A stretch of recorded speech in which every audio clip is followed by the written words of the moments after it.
Friends, मेरा नाम विशेष छतवानी है। मैं एक चार्टर्ड अकाउंटेंट रहा हूं और अभी असिस्टेंट प्रोफेसर हूं गवर्नमेंट कॉलेज में। इन दिनों में हम यूपी टीजीटी में जो प्रीवियस ईयर में पेपर्स आए हुए हैं उनकी तैयारी कर रहे हैं। इससे पहले 2019 और 2021 वाला हमने कर लिया है। उसी सीरीज में अब अपन कवर करेंगे जो 2016 वाला पेपर था। पहला क्वेश्चन है, डबल अकाउंटिंग सिस्टम स्टार्टेड। अभी जो चलता है दोहरा लेखा प्रणाली, वो कहाँ से उसकी शुरुआत हुई थी? भारत से, इटली से, इंग्लैंड से या नन ऑफ दीज? इसकी शुरुआत इटली से हुई थी। ठीक है, तो आपको एक ये याद रखना है, एक तो लूका पैसियोली, है ना, लूका पैसियोली नाम याद रखना है। 1494 में इनकी पुस्तक प्रकाशित हुई थी और इस पुस्तक का नाम भी आपको याद रखना है, समा दे अर्थमेटिका ज्योमेट्रिया प्रिपोर्सनी इथ प्रिपोर्शनलिटा। अजीब सा नाम है, इटालियन नाम है, तो आप याद कर लीजिए, थोड़ा सा याद कर लीजिए, बाकी तो ठीक है। चलिए अगला, when there is a combination of two और more firm it is called. जब दो, जैसे एक फर्म ये है और दूसरी फर्म ये है, अगर ये दोनों आपस में मिल जाती हैं तो इसे क्या कहेंगे? इसे कहेंगे अमालगमेशन ऑफ फर्म्स। कंपनीज का भी अमालगमेशन होता है। ठीक है, तो जैसे F1 खत्म हो गई, F2 खत्म हो गई और F3 बन गई, तो इसे अपन अमालगमेशन कहते हैं, एकीकरण कहते हैं। ठीक है जी, चलिए नेक्स्ट। आसान आसान क्वेश्चन है, मतलब मैंने पेपर देखे, 21 में जो पेपर आया 19 का उससे इजी था, अब 16 को उससे इजी है, बाकी का तो बाद में देखेंगे। लेकिन पुराने वर्षों में पेपर आसान आते रहे हैं।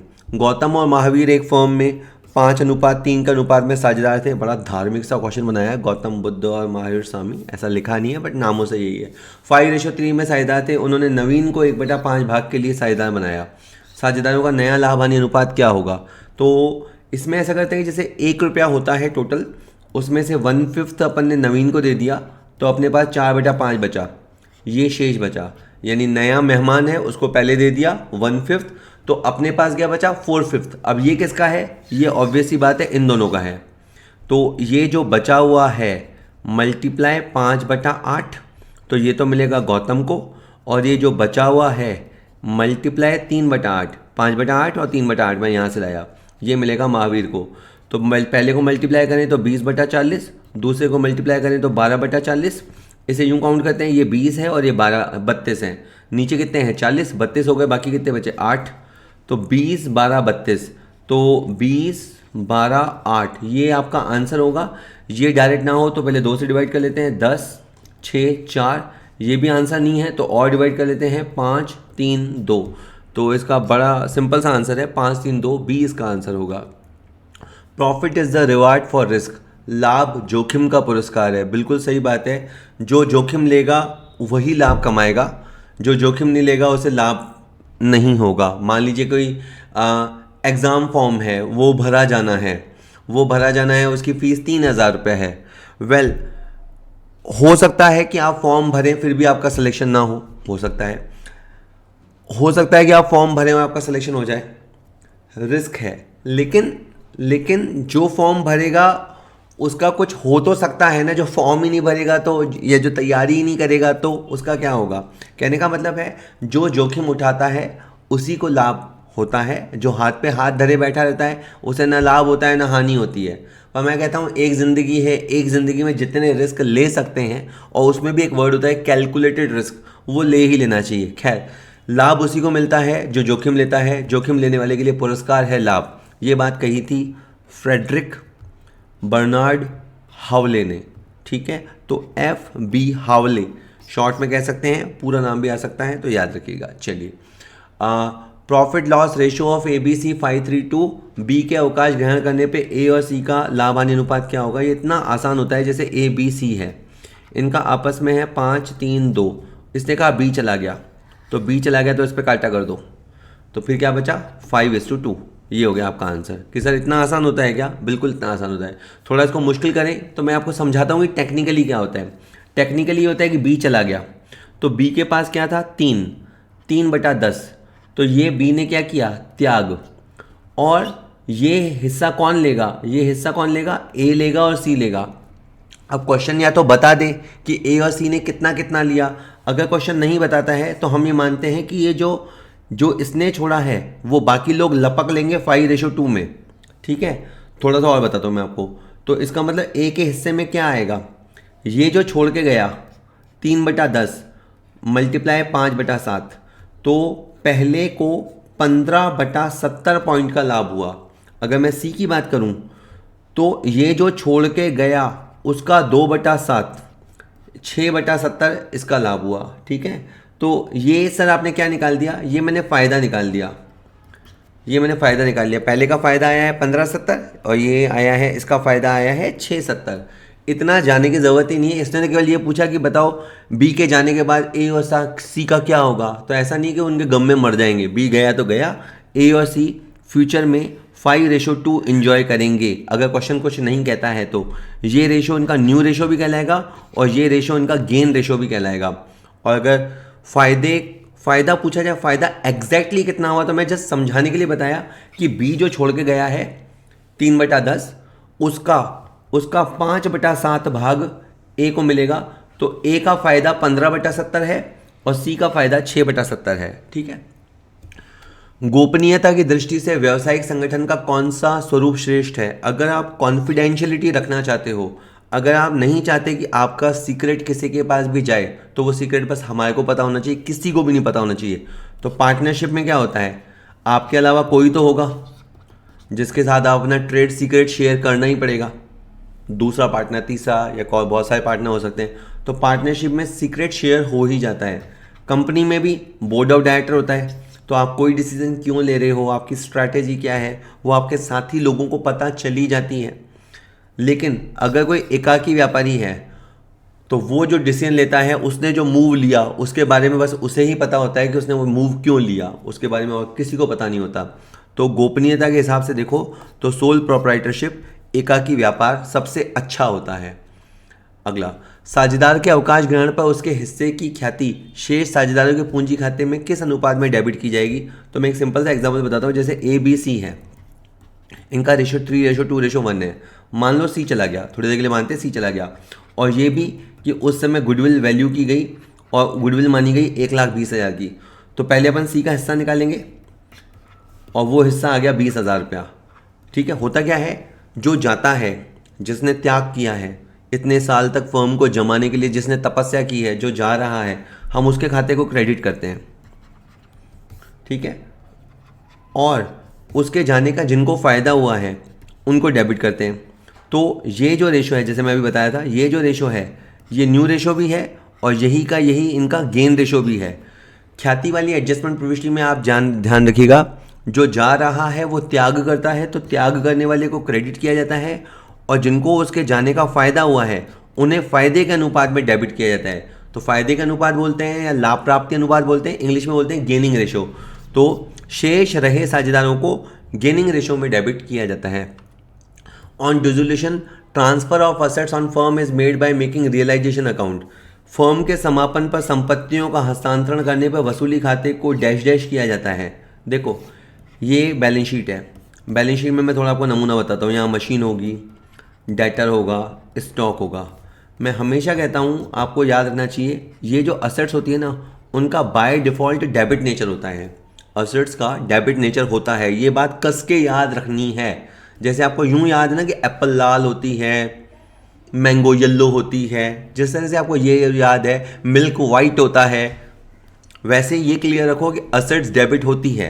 अब अपन क्या करेंगे, जैसे डेबिट तो ये है, जब फर्म के समापन का समय आता है तो हम असेट्स को राइट ऑफ करते हैं या कहीं ट्रांसफ़र करते हैं, तो हम मशीन को क्रेडिट करेंगे। डेबिट तो वो है, उसे क्रेडिट करेंगे। डेटर को हम क्रेडिट करेंगे, स्टॉक को हम क्रेडिट करेंगे। अगर इन सब को क्रेडिट करोगे तो डेबिट किसको करोगे, रियलाइजेशन को। यहाँ से अब मैं इस क्वेश्चन का आंसर करता हूँ कि जब फर्म का समापन होता है, हाँ, संपत्तियों का हस्तांतरण करना होता है, हाँ, तो वसूली खाते को क्या किया जाता है? तो तुमने क्या किया, अभी डीआर किया ना तुमने। तो संपत्तियों के हस्तांतरण के लिए संबंधित संपत्तियों को तो क्रेडिट किया जाता है और उनका जो पापा होता है वसूली खाता, वसूली भाई, उसे डेबिट किया जाता है। ठीक है, next, what the amount of share allotment becomes payable when share allotment account is. अंश आवंटन की राशि देय होने पर अंश आवंटन खाता क्या किया जाता है, डेबिट किया जाता है। मतलब इतनी लड्डू क्वेश्चन पूछे हैं। जैसे अगर आपको एंट्री स्टार्टिंग की 4 एंट्री बताऊं, तो पहली एंट्री होती है bank to equity share application. जब एप्लीकेशन मिलती है दूसरी एंट्री होती है equity share application to equity share capital. ऐसे ही 2 मिनट समझने की कोशिश करते हैं। हमारे पास 5 लाख रुपए हमें मिले, लोगों ने हमें आवेदन राशि भेजी, वो 5 लाख रुपए हमने पूंजी खाते में ट्रांसफ़र किए। उसके बाद अलॉटमेंट का समय आएगा तो हम लोगों को जगाएंगे, लाओ भाई लाओ, पैसे लाओ। तो हम लोगों पे पैसे चार्ज करेंगे। तो इक्विटी शेयर अलॉटमेंट को डीआर किया जाएगा टू इक्विटी शेयर कैपिटल। यानी हम लोगों को कहते हैं कि भाई एप्लीकेशन के 5 रुपये आ गए, अब आप अलॉटमेंट के 10 रुपये लाओ, मान लो 10 रुपये। तो यहाँ पे जब ये कह रहे हैं, इसका मतलब होता है अलॉटमेंट ड्यू हो गया, क्योंकि एप्लीकेशन के बाद महीने 2 महीने का समय दिया जाता है और फिर हम अलॉटमेंट की राशि उनके ऊपर चार्ज करते हैं, उनके ऊपर प्रभारित करते हैं, उनसे मांगते हैं। तो उस समय ये क्वेश्चन ये था कि अंश आवंटन की राशि देय होने पर अंश आवंटन खाते को क्या किया जाता है, तो डेबिट किया जाता है। चलिए next, on receiving the amount of first call the bank account. जब हमें इसी तरह हम फर्स्ट कॉल का पैसा जब मंगाएंगे तो एंट्री करेंगे equity share first call to equity share capital. ये तो पैसा है जब हम पैसा मंगाते हैं कि लाओ भाई लाओ, पैसे लाओ। और फिर एंट्री होती है bank DR to equity share first call. ये एंट्री है जब हमें फर्स्ट कॉल का पैसा प्राप्त होता है। तो क्वेश्चन पे आते हैं, प्रथम याचना, हाँ जी प्रथम याचना, उसकी राशि प्राप्त हो गई, तो बैंक खाते को क्या किया जाता है, डेबिट किया जाता है। तो डेबिट किया जाता है। ऐसा नहीं कि हर क्वेश्चन का आंसर डेबिट है, जो ये क्वेश्चन पूछ रहा है उस हिसाब से जो आंसर निकल के आ रहे हैं वो ये है। तो बहुत ही simple. On forfeiture of share, suppose करो हमने एप्लीकेशन पे 5 रुपये मांगे, अलॉटमेंट पे 10 रुपये मांगे, फर्स्ट कॉल पे 20 रुपये मांगे, 5 और 10 15, 15 और 20 35, और ये सेकंड कॉल पे हमने 15 रुपये मांगे। ठीक है, एक व्यक्ति ने एप्लीकेशन अलॉटमेंट फर्स्ट कॉल दे दिया और ये फाइनल कॉल वो हमें नहीं दे पाया। जब वो हमें पैसे नहीं दे पाया तो हम उसके अंशों का हरण कर लेंगे, यानी उसके अंशों को छीन लेंगे। तो हम क्या जनरल एंट्री करते हैं, ये एंट्री करते हैं हम, equity share capital debit to हमें क्या नहीं मिला, फाइनल कॉल नहीं मिला, तो to final call to share forfeited. ये एंट्री होती है जब हम उसके अंशों का हरण करते हैं। इसने क्वेश्चन क्या बोला, अंशों का हरण करने पर शेयर कैपिटल खाता क्या किया जाता है, डेबिट किया जाता है। लगातार चौथे क्वेश्चन में आंसर डेबिट आया है, अब है सो है। ठीक है, अच्छा डेबिट क्यों किया जाता है तो वो भी समझ लो, मैं आपको टेक्निकली बताता हूँ। कंपनी होती है और जनता होती है। ठीक है, कंपनी जनता से पैसा लेती है, जनता पैसे देती है, कंपनी पैसे लेती है, तो कंपनी के लिए लायबिलिटी क्रिएट होती है। इक्विटी शेयर कैपिटल जो होता है वो लायबिलिटी साइड में दिखाया जाता है, क्योंकि कंपनी ने जनता से पैसा एक तरह से लिया है। ठीक है, तो इक्विटी शेयर कैपिटल लायबिलिटी होती है और लायबिलिटी का सीआर नेचर होता है। ओके, जिस तरह मैंने थोड़ी देर पहले बोला कि असेट्स का डीआर नेचर होता है, उसी तरह लायबिलिटी का सीआर नेचर होता है। ठीक है, होता है। अब लेकिन जब अंशों का हरण करने का मौका हमें मिलता है, जैसे मान लो कि एक व्यक्ति है, उसका नाम है अजय, अजय ने हमें ये सब पैसा दे दिया और जब वो सेकंड कॉल नहीं देता है तो कंपनी उसके अंशों का हरण कर लेती है, तो कंपनी उसके प्रति लायबल नहीं रहती, कंपनी का उसके प्रति दायित्व समाप्त हो जाता है। तो लायबिलिटी का नेचर होता है सीआर, और जब वो लायबिलिटी समाप्त हो जाती है तो उसका नेचर हो जाता है डीआर, तो उसे डीआर करना पड़ता है। ठीक है, किसी भी चीज़ को समाप्त करने के लिए अकाउंट्स में आपको उससे रिवर्स पोजीशन लेनी पड़ेगी। ठीक है, जैसे असेट्स को समाप्त करने के लिए आपको क्रेडिट में आना पड़ेगा, उसे क्रेडिट करना पड़ेगा, उसी तरह लायबिलिटी को समाप्त करने के लिए आपको उसे डेबिट करना पड़ेगा, यानी उसके नेचर के विपरीत करना पड़ेगा। तो इसलिए इक्विटी शेयर कैपिटल को डेबिट किया जाता है। अगला क्वेश्चन है, ओके, इसमें आंसर ये गलत छप गया है आंसर, है ना। अंशों का हरण करने पर शेयर कैपिटल खाते को डेबिट किया जाता है, शेयर कैपिटल पूछा है ना, तो डेबिट किया जाता है। वेल, वापस उसी क्वेश्चन पे आए। In case of share forfeiture the share forfeited account is to be credited. अभी जैसे मैंने उस बच्चे का, मतलब अजय नाम था उसका, उसके अंशों का हरण किया, तो जैसे अपन इस तरह से एंट्री करते हैं, equity share capital DR to equity share final call. ये फाइनल कॉल के सामने वो राशि आती है जो उसने नहीं दी, यानी कंपनी को जो राशि नहीं मिली, और to share forfeited, share forfeited के सामने वो राशि आती है जो हमें उससे मिली थी।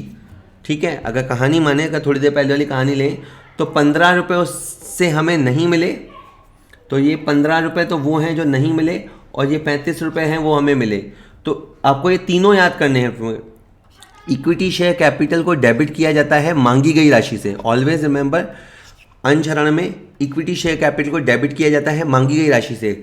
और इक्विटी शेयर फाइनल कॉल, या कभी कभी एक वर्ड आएगा calls in arrear, calls in arrear खाते को क्रेडिट किया जाता है ना प्राप्त हुई राशि से, और शेयर फॉरफिटेड खाते को क्रेडिट किया जाता है प्राप्त हुई राशि से। तो क्वेश्चन इसका यही था कि अंश हरण की दशा में जो अंश हरण खाता है उसे क्रेडिट किया जाता है किस राशि से? प्राप्त हो चुकी राशि से। ठीक। और भैया यूपी टीजीटी कॉमर्स का फॉर्म भर दिया, तैयारी कर रहे हो, लेकिन सिर्फ पढ़ाई करने से सिलेक्शन नहीं होगा, उसके लिए प्रैक्टिस चाहिए। हर साल हजारों छात्र यही गलती करते हैं कि अगर थोड़ी और प्रैक्टिस करता तो सिलेक्शन हो जाता। मैं हूँ CA विशेष Chhatwani, assistant professor government college. मैं आपके लिए लाया हूँ यूपी टीजीटी कॉमर्स के 50 सैम्पल पेपर की सीरीज़। इसमें आपको मिलेगा 50 सैम्पल पेपर्स, जिससे आपका पूरा सिलेबस कवर हो सके, चैप्टर वाइज MCQ, ताकि हर टॉपिक पे आपकी पकड़ हो सके। ये सारा का सारा कंटेंट आपको बायलिंगुअल मिलेगा, हिंदी और इंग्लिश दोनों में, यूपी के हर छात्र के लिए परफेक्ट। 999 रुपये वाली मॉक सीरीज़ केवल 249 में अवेलेबल है। नीचे दिए हुए लिंक पे क्लिक करें, तैयारी करें, प्रैक्टिस करें, टाइम वेस्ट ना करें। ठीक है, चलिए आसान क्वेश्चन है, आप स्क्रीन पॉज करके खुद ही क्वेश्चन लगाइए। ठीक है, अब तो आप तैयारी कर ही रहे होंगे, और फिर अपना अगर दिक्कत हो तो आंसर सुन लीजिए। और पूरी PDF इसके नीचे अवेलेबल है डिस्क्रिप्शन में, वो आप देख लीजिएगा, और नहीं हो तो हमसे इस व्हाट्सएप करके मंगा लीजिएगा। हरण किए गए अंशों को पुनः निर्गमित करने के पश्चात अंश हरण खाते के शेष को कौन से खाते में ट्रांसफ़र करते हैं? मतलब ये कह रहा है कि जब आप किसी के शेयर्स का फॉरफिचर करते हो, जैसे अभी हमने अजय के अंशों का फॉरफिचर किया, बाद में हो सकता है कि ये अंश अपन विजय को रीइश्यू कर दें। उस समय अगर हमारे पास प्रॉफिट बच गया तो प्रॉफिट कहाँ जाएगा? तो वो जाएगा कैपिटल रिजर्व में। अंश हरण करने के बाद, अंश हरण से हमारे को प्रॉफिट होता है, ठीक है, वो प्रॉफिट अपन चाहें तो रीइश्यू के समय खर्च कर सकते हैं। थोड़ा बहुत अगर हमने खर्च कर दिया और अगर उसमें थोड़ा सा हमारे पास बच गया तो वो राशि फिर कैपिटल रिजर्व में जाएगी, क्योंकि इस तरह का जो प्रॉफिट होता है वो कैपिटल प्रॉफिट होता है। मैं एक आपको छोटी सी बात बताता हूँ, जैसे अभी मान लो ये अजय था, ठीक है, और क्या थी राशियाँ? 5 रुपये, 10 रुपये, 20 रुपये और ये 15 रुपये। अब आप ये समझो कि 50 रुपये का शेयर है, मैं आपको सिंपल कैलकुलेशन करके बताता हूँ। हमें 35 रुपये मिल गए एक तरह से, उससे हमने पहले व्यक्ति से 35 रुपये मिल गए, ठीक है। बाद में आप उसको रीइश्यू करने गए और बाद में आपने बहुत सस्ते में रीइश्यू कर दिया। मान लीजिए आपने 30 रुपये में रीइश्यू कर दिया। कि सर सस्ते में क्या क्यों बोल रहे हो? क्योंकि शेयर है तो मूल 50 रुपये का, है तो मूल शेयर 50 रुपये का, लेकिन आपने उसे रीइश्यू कर दिया कितने में? 30 रुपये में। अब कैलकुलेशन समझना, आपको पहले पट्टे से कितने मिले? 35 रुपये।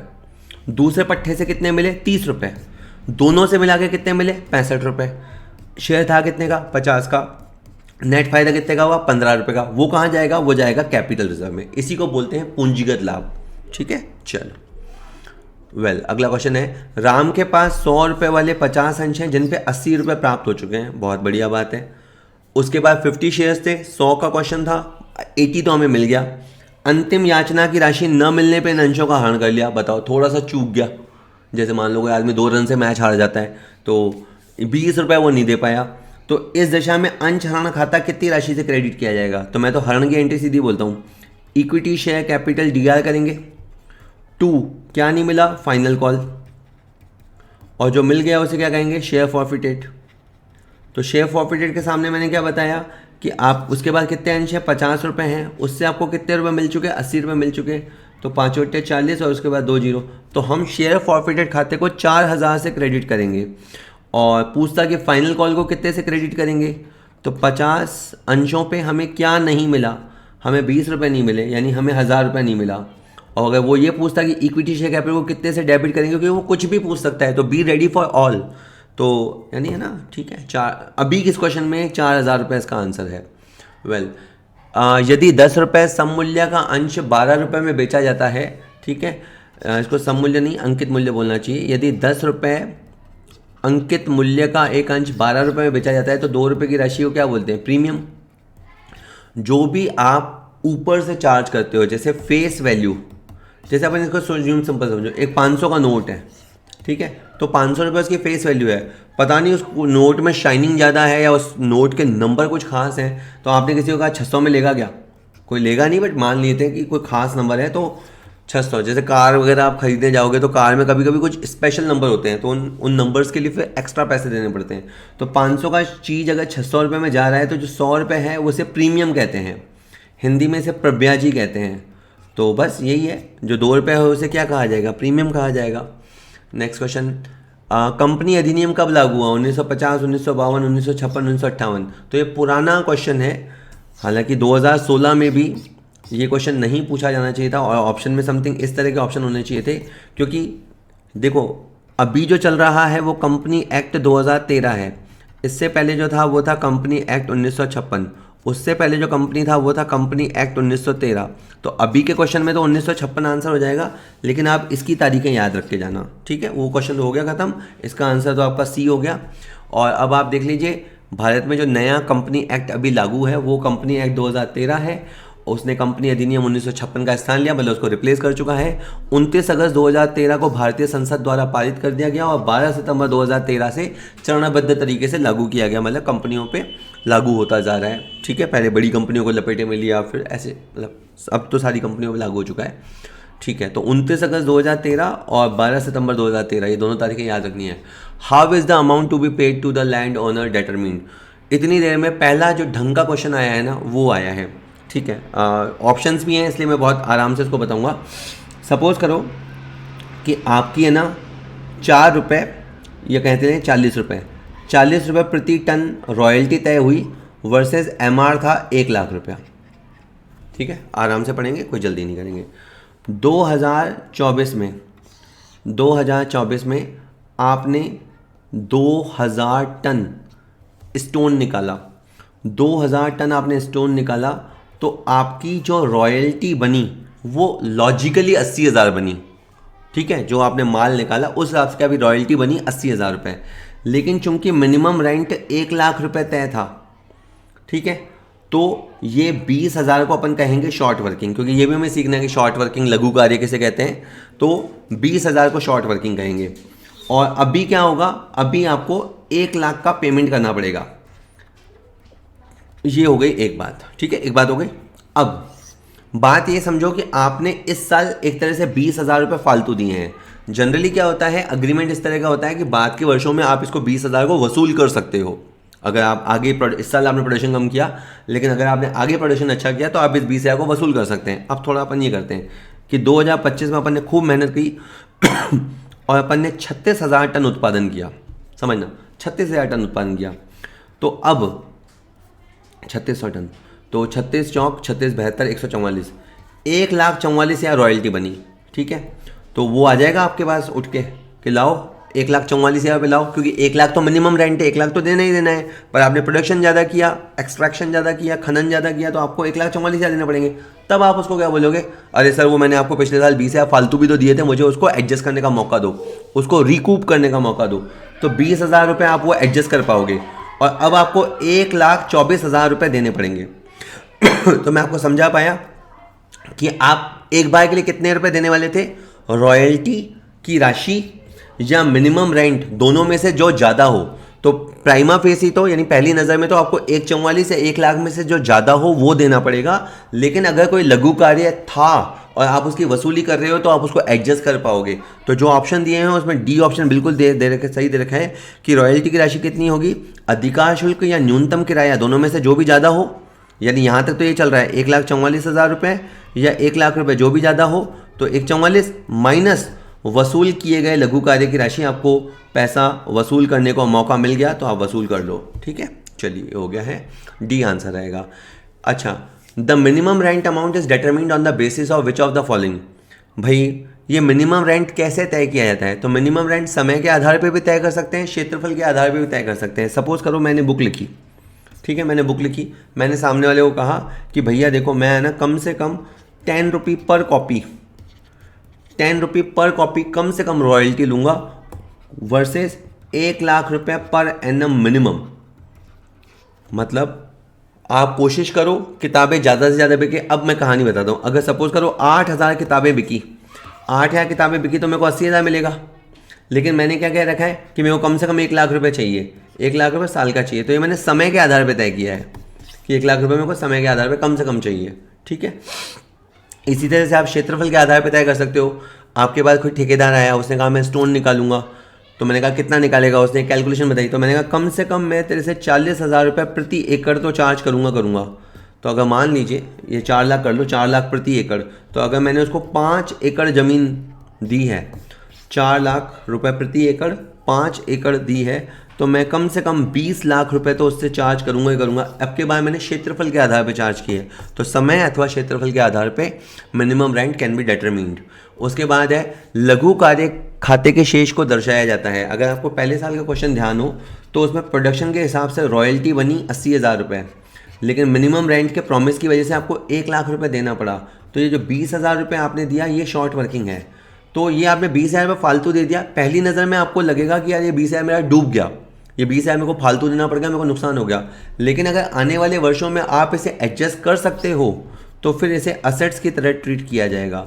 तो लघु कार्य खाते के शेष को बैलेंस शीट की असेट साइड में दिखाया जाता है। एक और बात बता दूं, अगर लघु कार्य को वसूल करने की अवधि समाप्त हो चुकी है, यानी लघु कार्य अगर अशोधनीय हो गया है, इरिडीमेबल हो गया है, अगर आप उसे वसूल नहीं कर सकते तो फिर इसका आंसर P&L का DR साइड होगा।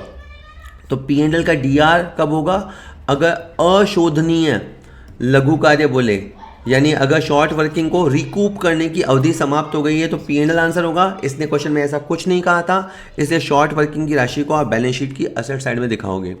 अगला है निम्न में से कौन सा मूल्य सबसे अधिक होता है? नकद मूल्य, किराया क्रय मूल्य, ब्याज या मूल्यह्रास? बट ऑब्वियस क्वेश्चन है नकद मूल्य। ओहो, कौन सा मूल्य सबसे अधिक होता है बोला है ना? ओ किराया क्रय मूल्य, भावनाओं में बह गया मैं। हायर परचेज प्राइस सबसे अधिक होता है। मैं सिंपल मेरा एग्जांपल देता हूँ। एक ज़माने में समथिंग 2006-7 में मैंने एक बाइक खरीदी, ठीक है। वो बाइक कैश के अंदर 45,000 रुपये में अवेलेबल थी। मेरे पास 45,000 रुपये नहीं थे तो मैंने किश्तों में ली और मुझे लगभग 56,000 रुपये भरने पड़े।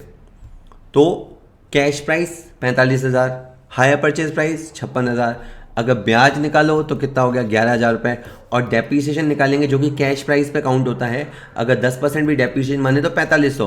तो इन सब में से मुझे सबसे बड़ा मूल्य कौन होता है? तो वो हायर परचेज प्राइस सबसे बड़ा मूल्य होता है। अगला क्वेश्चन है, यदि किराया क्रेता किश्तों का भुगतान नहीं कर पाता तो किराया विक्रेता, मैं मेरा ही एग्जाम्पल लेता हूँ। मैं बाइक की 12 किश्तें मुझे भरनी थी, है ना। थोड़ा सा मैंने हाथों हाथ पैसा दिया, कहानी मान लेते हैं कि मैंने 8,000 रुपये तुरंत दिया, तो 8,000 रुपये तो हो गया डाउन पेमेंट, और बाकी मैंने कहा कि मैं 4,000 रुपये 12 किश्तों में दूंगा, ठीक है। मान लेते हैं कि पहली किश्त दे दी।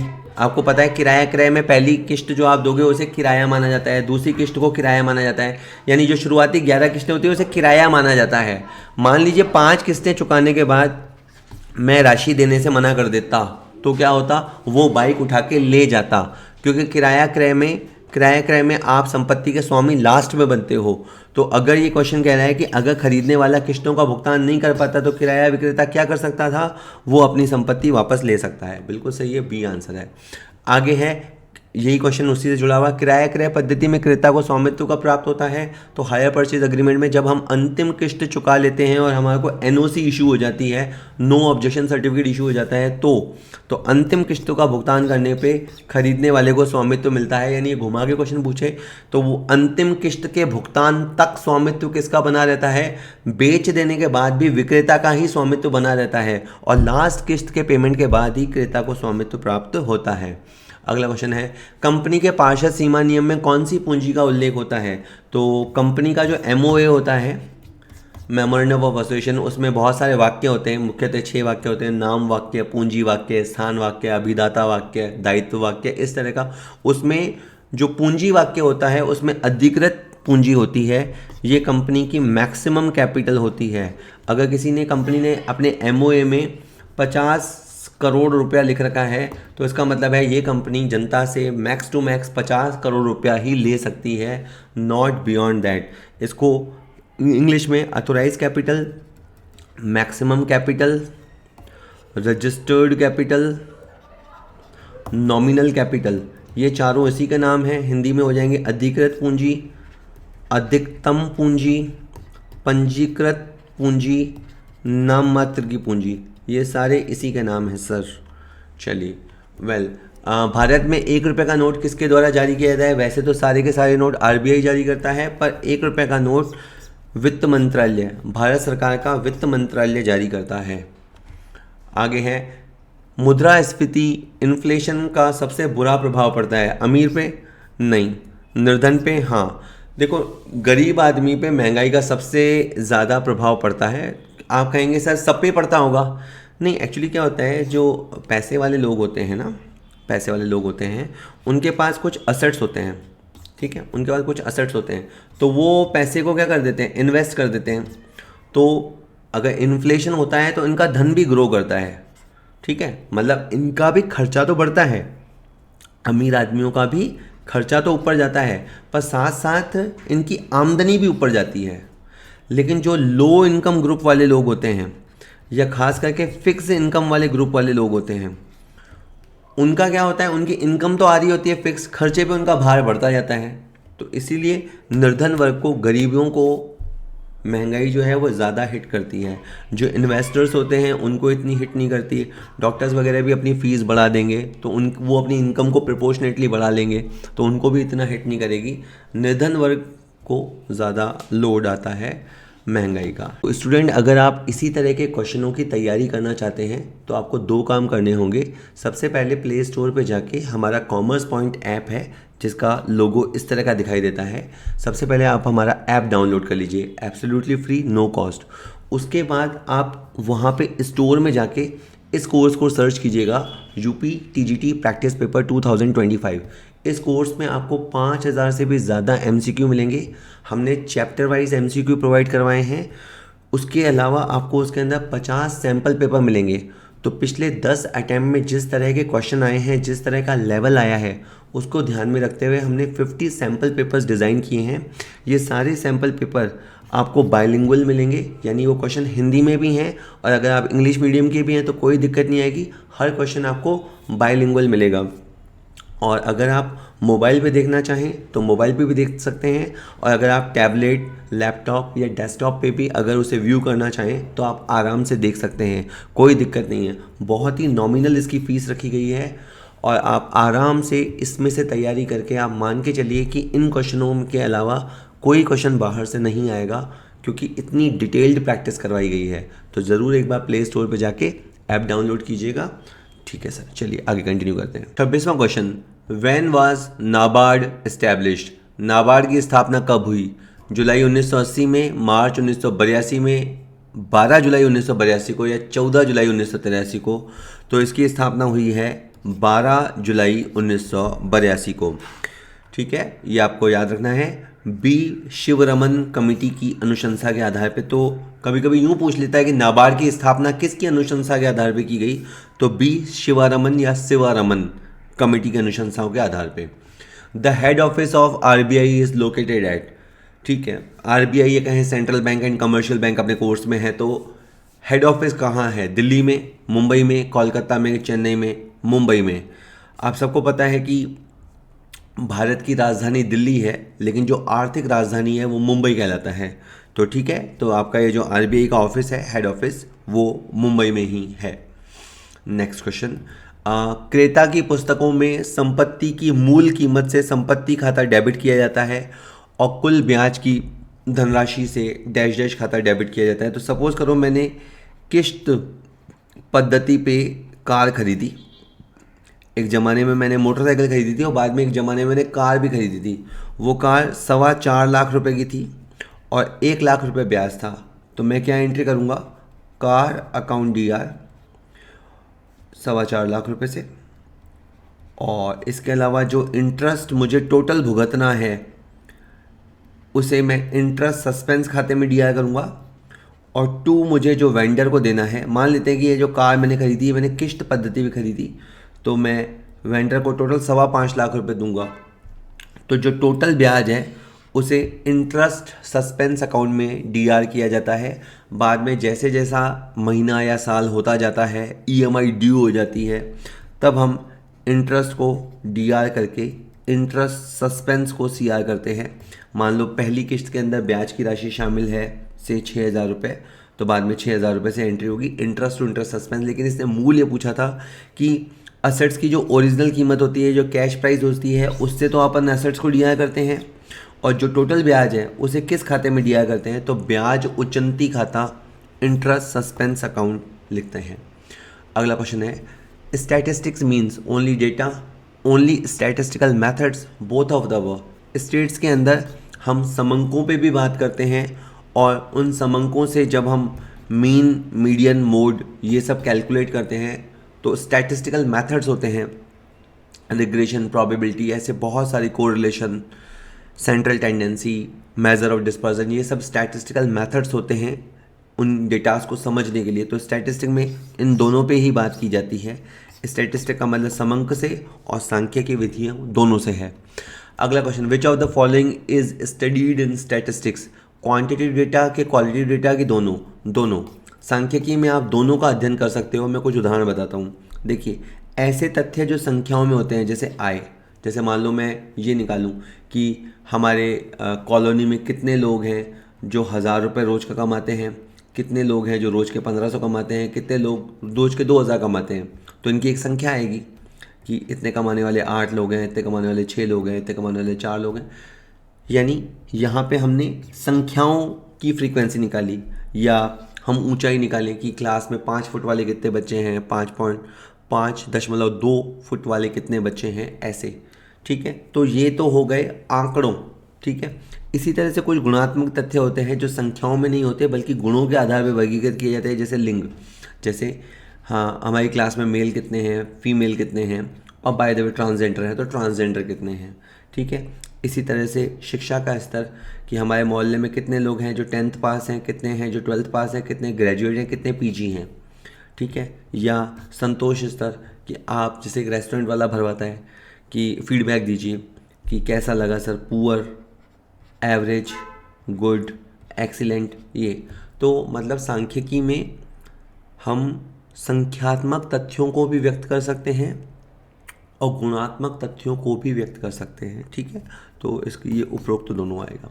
अगला क्वेश्चन है, in what form is the word statistics use? Only singular, only plural, both of the above? सांख्यिकी का प्रयोग एक वचन के रूप में भी किया जाता है और बहुवचन के रूप में भी किया जाता है।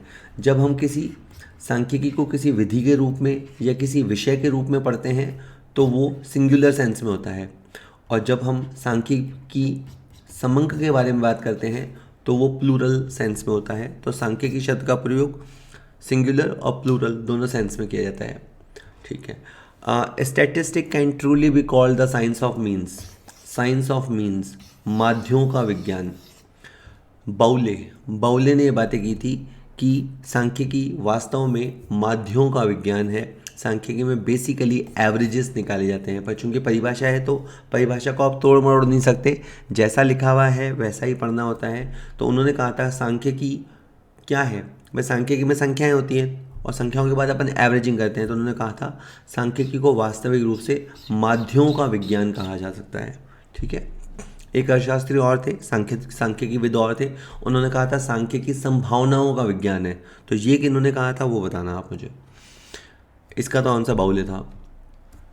Data collected fundamentally for research is called? अगर आप कोई रिसर्च करने जा रहे हो, ठीक है, मान लीजिए कि मैं मेरे मोहल्ले में शिक्षा का स्तर पर रिसर्च करने जा रहा हूँ कि मेरा सोसाइटी जो है वो हाईली एजुकेटेड है या मीडियम दर्जे का एजुकेटेड है या लो लेवल पे एजुकेटेड है। मैं वो रिसर्च करने जा रहा हूँ और मैं आंकड़े खुद से कलेक्ट करता हूँ, मौलिक रूप से आंकड़े कलेक्ट करता हूँ, तो उसे प्राथमिक समंक कहते हैं। आपको पता है समंक दो तरह के होते हैं और ये बहुत आसान क्वेश्चन है। एक होते हैं प्राथमिक समंक और एक होते हैं द्वितीयक समंक। तो जब रिसर्चर खुद से आंकड़े या डेटा कलेक्ट करता है तो वो प्राथमिक समंक होते हैं, और अगर किसी ने पहले मेहनत कर रखी है, हम उन आंकड़ों को यूज़ करते हैं तो उनको द्वितीयक समंक कहते हैं। तो जब आरबीआई की कोई रिपोर्ट हम देखते हैं या प्रेस इंफॉर्मेशन ब्यूरो की कोई रिपोर्ट हम देखते हैं या कोई हम इकोनॉमिक सर्वे देखते हैं, तो वो आंकड़े तथ्य हमने कलेक्ट नहीं किए, वो गवर्नमेंट एजेंसीज ने कलेक्ट किए हैं। अगर हम उन आंकड़ों का प्रयोग करते हैं तो that means we are using द्वितीयक समंक, या कहें we are using secondary data. लेकिन जहाँ आंकड़े खुद ही अपन निकाल के लाते हैं, इंटरव्यू करके, क्वेश्चनर के माध्यम से, इनडायरेक्ट इंटरव्यू करके खुद आंकड़े निकाल के लाते हैं, तो वो प्राइमरी डेटा कहलाते हैं। अगला क्वेश्चन है the data obtained from economic times. अगर आपने इकोनॉमिक टाइम्स से डेटा लिया है तो वहाँ पे मतलब मेहनत किसी और ने की, पर ये भी मान लो कि किसी का प्राइमरी डेटा बाकी सबके लिए सेकेंडरी डेटा होता है।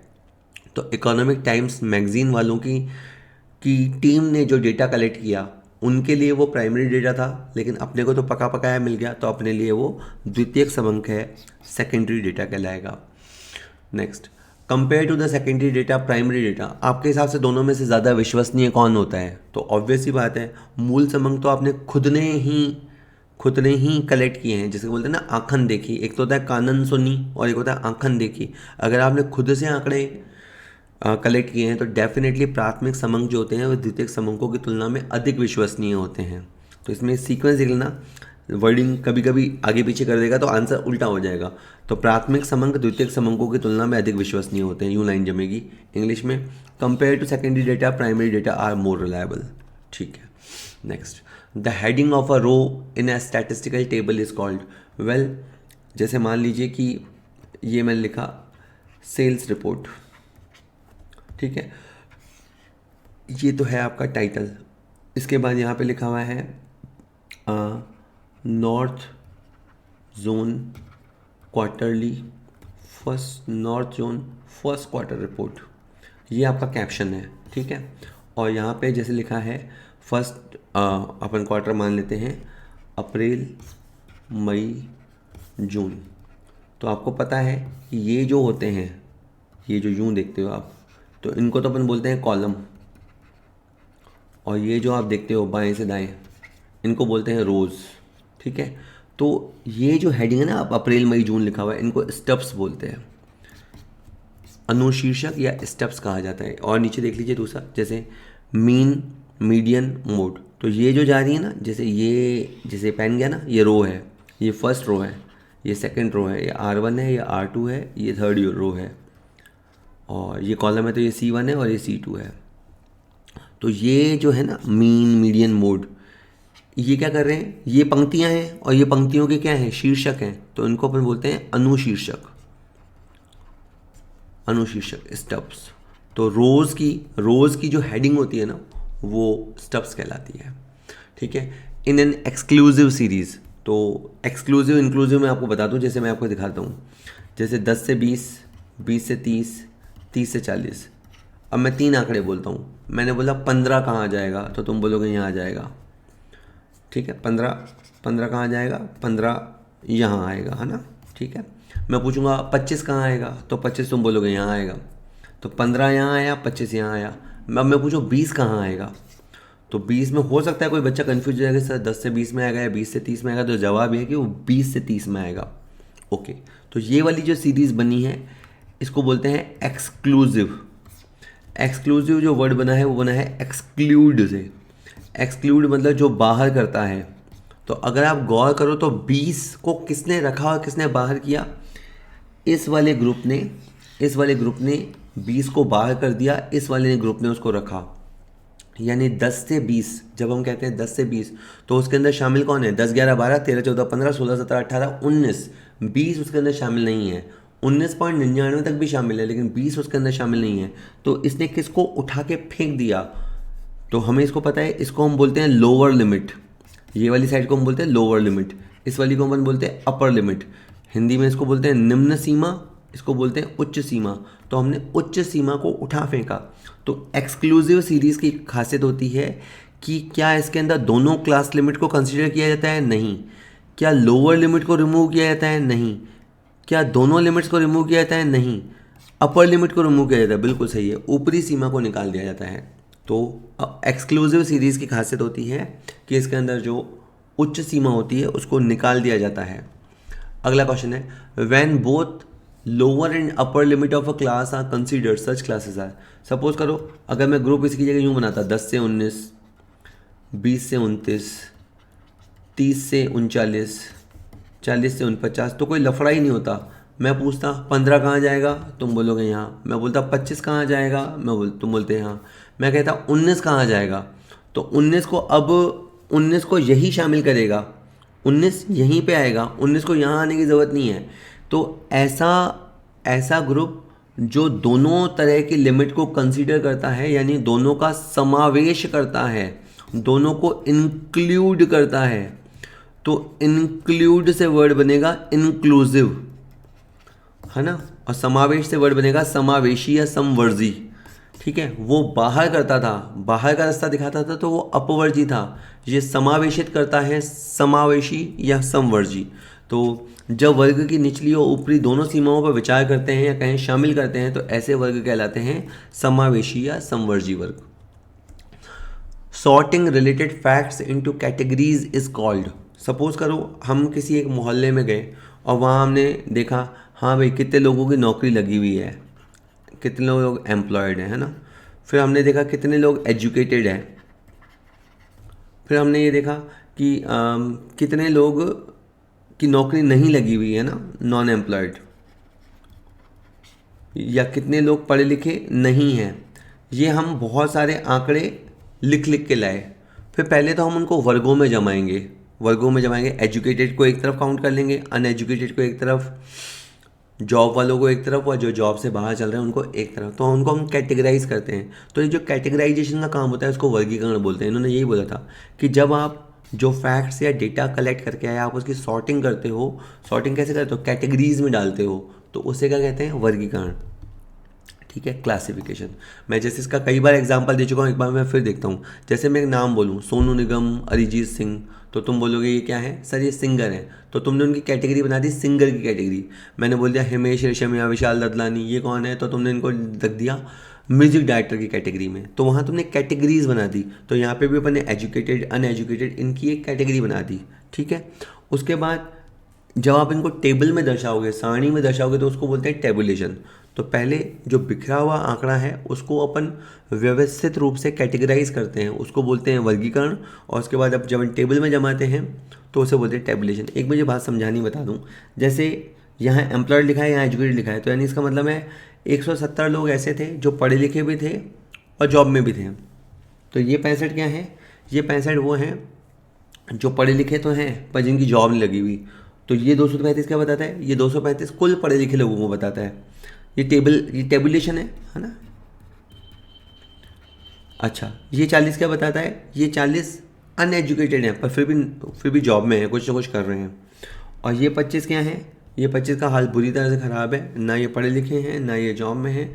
तो कुल ये 65 लोग जो हैं वो अनएजुकेटेड है। तो मतलब एक टेबल से आप बहुत सारे आंकड़े निकाल सकते हो, बहुत सारे छुपे हुए फिगर भी कैलकुलेट कर सकते हो। खैर अभी तो क्वेश्चन इतना ही था, बात खत्म हो गई। Dash dash is a major of central tendency. तो अपना जो सेंट्रल टेंडेंसी जिसमें अपन केंद्रीय प्रवृत्ति निकालते हैं उसमें क्या आता है? मोड, रेंज, स्क्यूनेस या मीन डिवीजन।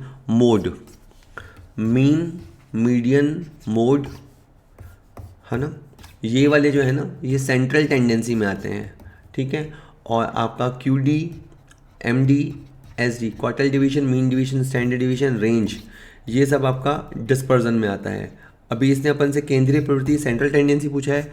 तो जो बहुलक होता है, बहुलक हमें पता है ना, जो अपनी श्रेणी में सबसे ज़्यादा बाहर आता है उसे बहुलक बोलते हैं, मोड। ठीक है, next, which measure of central tendency would be appropriate to know the average size of readymade garment. तो अगर आपको किसी भी चीज़ की एवरेजिंग करनी है तो आपके पास 3 होते हैं, मीन होता है, मीडियन होता है, मोड होता है।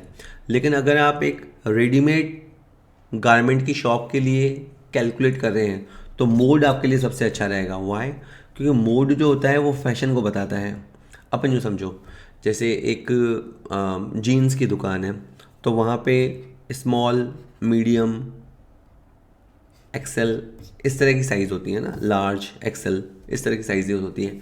तो एक्चुअली क्या होता है, दुकानदार ये देखता है कि ग्राहक जब आता है तो अधिकतर किस तरह का ड्रेस वो मांगता है। अगर वो देखता है कि अधिकतर लोग मीडियम साइज़ में, मतलब टी शर्ट बेच रहे हैं अपन, अधिकतर लोग मीडियम वाली टी शर्ट्स की मांग कर रहे हैं, स्मॉल वाले के ग्राहक बहुत कम है, एक्सेल के, डबल एक्सेल के ग्राहक बहुत कम है, तो वो क्या करेगा, ज़्यादा से ज़्यादा वैरायटी इसकी मंगाएगा क्योंकि सबसे ज़्यादा डिमांड इसकी है।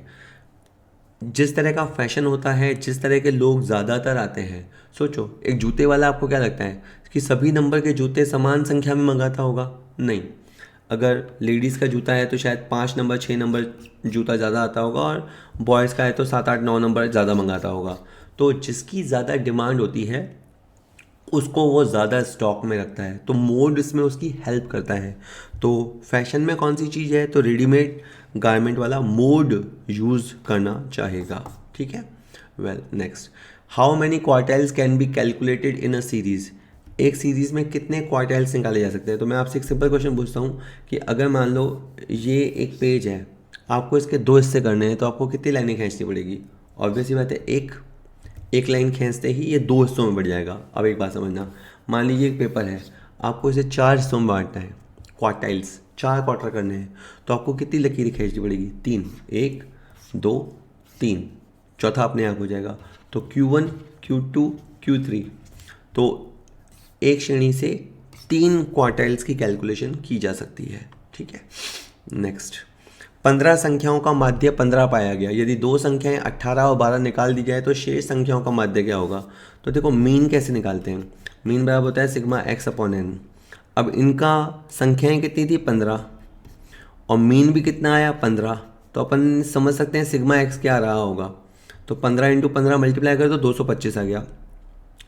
ठीक है, मतलब इनके पदों का योग 225 रहा होगा। यानी मान लीजिए 15 बच्चे हैं, सबकी पॉकेट मनी को जोड़ा गया होगा, उनकी पॉकेट मनी 225 होगी, एवरेज निकाला गया तो 15 आया। अब इनका क्वेश्चन था कि अगर इसमें से 2 बच्चों की पॉकेट मनी हटा दी जाए, एक की 18 हटा दी और एक की 12 थी, ये पॉकेट मनी हटा दी, तो अब सबके पास बाकी वहाँ बच्चे कितने बचे, 13। पहले वहाँ पे 15 बच्चे थे, लेकिन अब 2 बच्चों को भगा दिया, तुम भागो यहाँ से, तो ये 18 और 12 हट गए, 225 में से 30 चले गए, तो यहाँ बचे 195। तो अब आपके पास न्यू सिग्मा x जो है वो है 195, और आपके पास जो नया n है वो है 13। तो 195 बटा हुआ 13, 13 कम 13, 13 पंजे 65। अभी भी चांस की बात है कि मीन 15 आया है, ये मेयर कोइंसिडेंस है। अगर आप बिना इस कैलकुलेशन को समझेंगे, कोई बच्चा घर पे प्रैक्टिस करे और वो देखे पहले माध्य 15 था, 2 बच्चों को हटा भी दिया तो भी मीन 15 लिखा हुआ है, तो इसका मतलब है कि मीन पे कोई फ़र्क नहीं पड़ता, ऐसा नहीं है। आप इसको समझिए, आपको एवरेज दे रखा है, एवरेज से पहले आपको टोटल पता करना पड़ेगा कि टोटल कितने थे। ठीक है, 15 इनकी एवरेज पॉकेट मनी थी, तो टोटल पॉकेट मनी क्या थी पहले आपको वो पता करनी पड़ेगी। फिर उनमें से जिनको हटाना है उनको हटाएंगे, उनको हटाते ही आपके नंबर ऑफ़ आइटम्स भी कम हो जाएंगे, और फिर आप एवरेज वापस निकालोगे तो आपका एवरेज 15 आया है। ठीक है, नेक्स्ट, 9, 17, 91 का समांतर माध्य क्या है। तो 9, 17 और 91 का समांतर माध्य यानी अर्थमेटिक मीन पूछा है। तो 9 और 91 100, 100 17 117, 117 बटा 3। अर्थमेटिक मीन को आसान भाषा में अपन एवरेज कहते हैं। तो 3 तरीका 9, 3 9 27, 39, तो 39 इसका आंसर है। तो इतना लड्डू क्वेश्चन इस ज़माने में तो खैर आने से रहा, बट किसी ज़माने में इतने सरल क्वेश्चन आए हुए हैं कि बताओ एवरेज निकालो। बस एवरेज कैसे निकालते हैं, संख्याओं को जोड़ो, 3 का भाग लगा दो, 3 संख्याएँ हैं तो 3 का भाग लगा दो। The formula to find mode with the help of median and arithmetic mean. ठीक है, एक है ना प्रयोग सिद्ध विधि होती है मोड कैलकुलेट करने की, बहुलक निकालने की, प्रयोग सिद्ध विधि होती है एम्पेरिकल रिलेशन के आधार पे मोड निकाला जाता है। उसमें क्या होता है, z बराबर 3 मीडियन माइनस 2 मीन, ये फॉर्मूला होता है।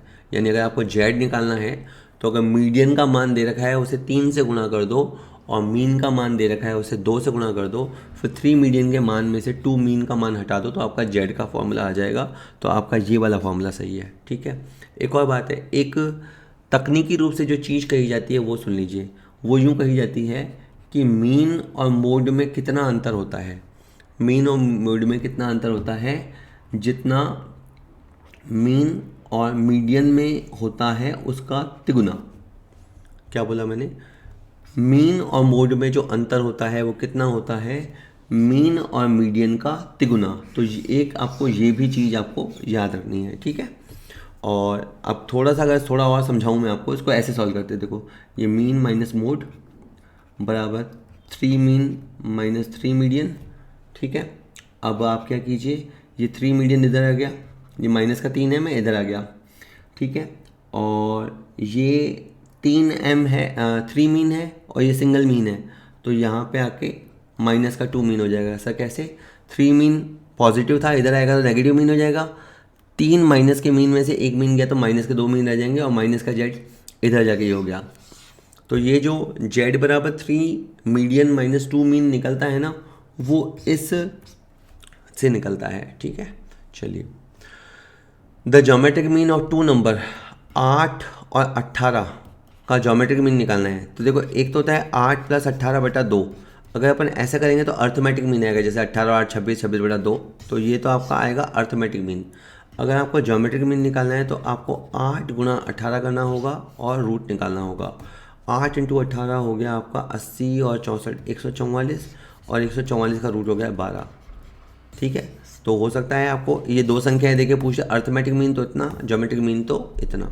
ठीक है, और अगर 3 संख्याएं हों तो जैसे मान लीजिए एक संख्या है 4, एक संख्या है 16, एक संख्या है 2, आपको इसका ज्योमेट्रिक मीन निकालना का है तो 4 × 16 × 2 और इसके ऊपर आएगा यहाँ पे 3। ठीक है ना, फिर आपको थोड़े से टुकड़े बनाने पड़ेंगे तब जाके उसका आंसर आएगा। तो ज्योमेट्रिक मीन में हमेशा रूट नहीं लगता। अगर संख्याएं 3 है तो थर्ड रूट होगा, थर्ड रूट। 4 संख्याएं हैं तो फोर्थ रूट होगा। फिर बाद में जितनी संख्याएं ज़्यादा होती है उतना इसमें मुश्किल आती है। तो कभी कभी वो पूछेगा कि ज्योमेट्रिक मीन कैसे निकाला जाता है, तो लॉग टेबल की मदद से निकाला जाता है। तो यूँ भी कह सकते हैं कि लॉग टेबल के माध्यम से किसकी गणना की जाती है, तो गुणोत्तर माध्य ज्योमेट्रिक मीन की गणना लॉग टेबल के माध्यम से की जाती है। अभी के लिए तो आपका आंसर 12 आ जाएगा। ठीक है, अगला क्वेश्चन है असमान पदमूल्यों की दशा में। जैसे अगर अभी आपने गौर किया था तो उसमें 8 और 18 था ना, तो उसका अर्थमेटिक मीन आया था 13 और उसका ज्योमेट्रिक मीन आया था 12। आप हमेशा देखिएगा इस तरह का रिलेशन देखना पड़ता है कि अर्थमेटिक मीन का मान ज्योमेट्रिक मीन से ज़्यादा होता है और इसका मान हार्मोनिक मीन से ज़्यादा होता है। AM, GM, HM ये तीनों गणितीय माध्य होते हैं। AM का मान GM से ज़्यादा होता है और GM का मान HM से ज़्यादा होता है अगर सारे जो पद दे रखे हैं या सारी संख्याएं दे रखी हैं वो पॉजिटिव हो। कभी कभी ये भी देखने को मिलता है AM = GM = HM। जैसे मान लो पहले बच्चे के 5 नंबर आए, दूसरे बच्चे के 5 नंबर आए, तीसरे बच्चे के 5 नंबर आए, मान लो ऐसा है। तो अब आप AM निकालोगे तो भी 5 आएगा, GM निकालोगे तो भी 5 आएगा और HM निकालोगे तो भी 5 आएगा। लेकिन संख्या ऐसी है 8, 16, 24 कुछ भी एक संख्या है, तो इसमें जब आप निकालोगे तो AM का मान GM से और GM का मान HM से ज़्यादा आएगा। तो ये चूंकि असमान पद बोले थे ना, असमान पद बोले थे, इसलिए इसका आंसर B होगा। ठीक है, next the ideal measure of dispersion. जैसे यूं कह लो कि सेंट्रल टेंडेंसी में सबसे अच्छा कौन, तो सेंट्रल टेंडेंसी में मीन जो है वो सबसे ज़्यादा लोकप्रिय है और सबसे ज़्यादा विश्वसनीय है। इसी तरह से डिस्पर्जन में सबसे अच्छा कौन, तो डिस्पर्जन में स्टैंडर्ड डिविएशन जो होता है वो सबसे अच्छा माप माना जाता है, क्योंकि स्टैंडर्ड डिविएशन जो होता है वो मीन से निकलता है। तो इधर से मीन बेस्ट है, तो उस बेस्ट से जो कैलकुलेशन होती है स्टैंडर्ड डिविएशन की वो सबसे अच्छी होती है। फिर इसके फिर टेक्निकल रीज़न है कि स्टैंडर्ड डिविएशन सभी पदों पर आधारित होता है। स्टैंडर्ड डिविएशन में निकालते समय प्लस माइनस के चिन्हों का ध्यान रखा जाता है। इस तरह की बहुत सारी बातें होती है, स्टैंडर्ड डिविएशन की मैथमेटिकल प्रॉपर्टीज़ होती हैं। तो प्रमाप विचलन, इसका एक और नाम है हिंदी में मानक विचलन, ये आपका सबसे अच्छा माप माना जाता है। इसका आंसर यहाँ गलत छप गया है, 3 इसका आंसर है। 100% स्टैंडर्ड डिविएशन ही इसका आंसर है। कॉफिशेंट ऑफ एक्सपेंशन रेंजेस, जैसे कुछ संख्याएं ले लेते हैं 5, 10, 25, 45। ठीक है, अब मैंने कहा रेंज निकालो, तो रेंज का फॉर्मूला होता है H - L, 45 - 5, सबसे बड़ा माइनस सबसे छोटा। और एक वर्ड होता है कॉफिशेंट ऑफ रेंज, रेंज को एक्सपेंशन भी बोलते हैं। तो अगर आपको कॉफिशेंट ऑफ रेंज निकालना है तो H - L के नीचे H + L करना पड़ेगा। ऊपर 45 - 5 और नीचे 45 + 5 करना पड़ेगा। ऊपर हो गया 40, नीचे हो गया 50, यानी 0.8।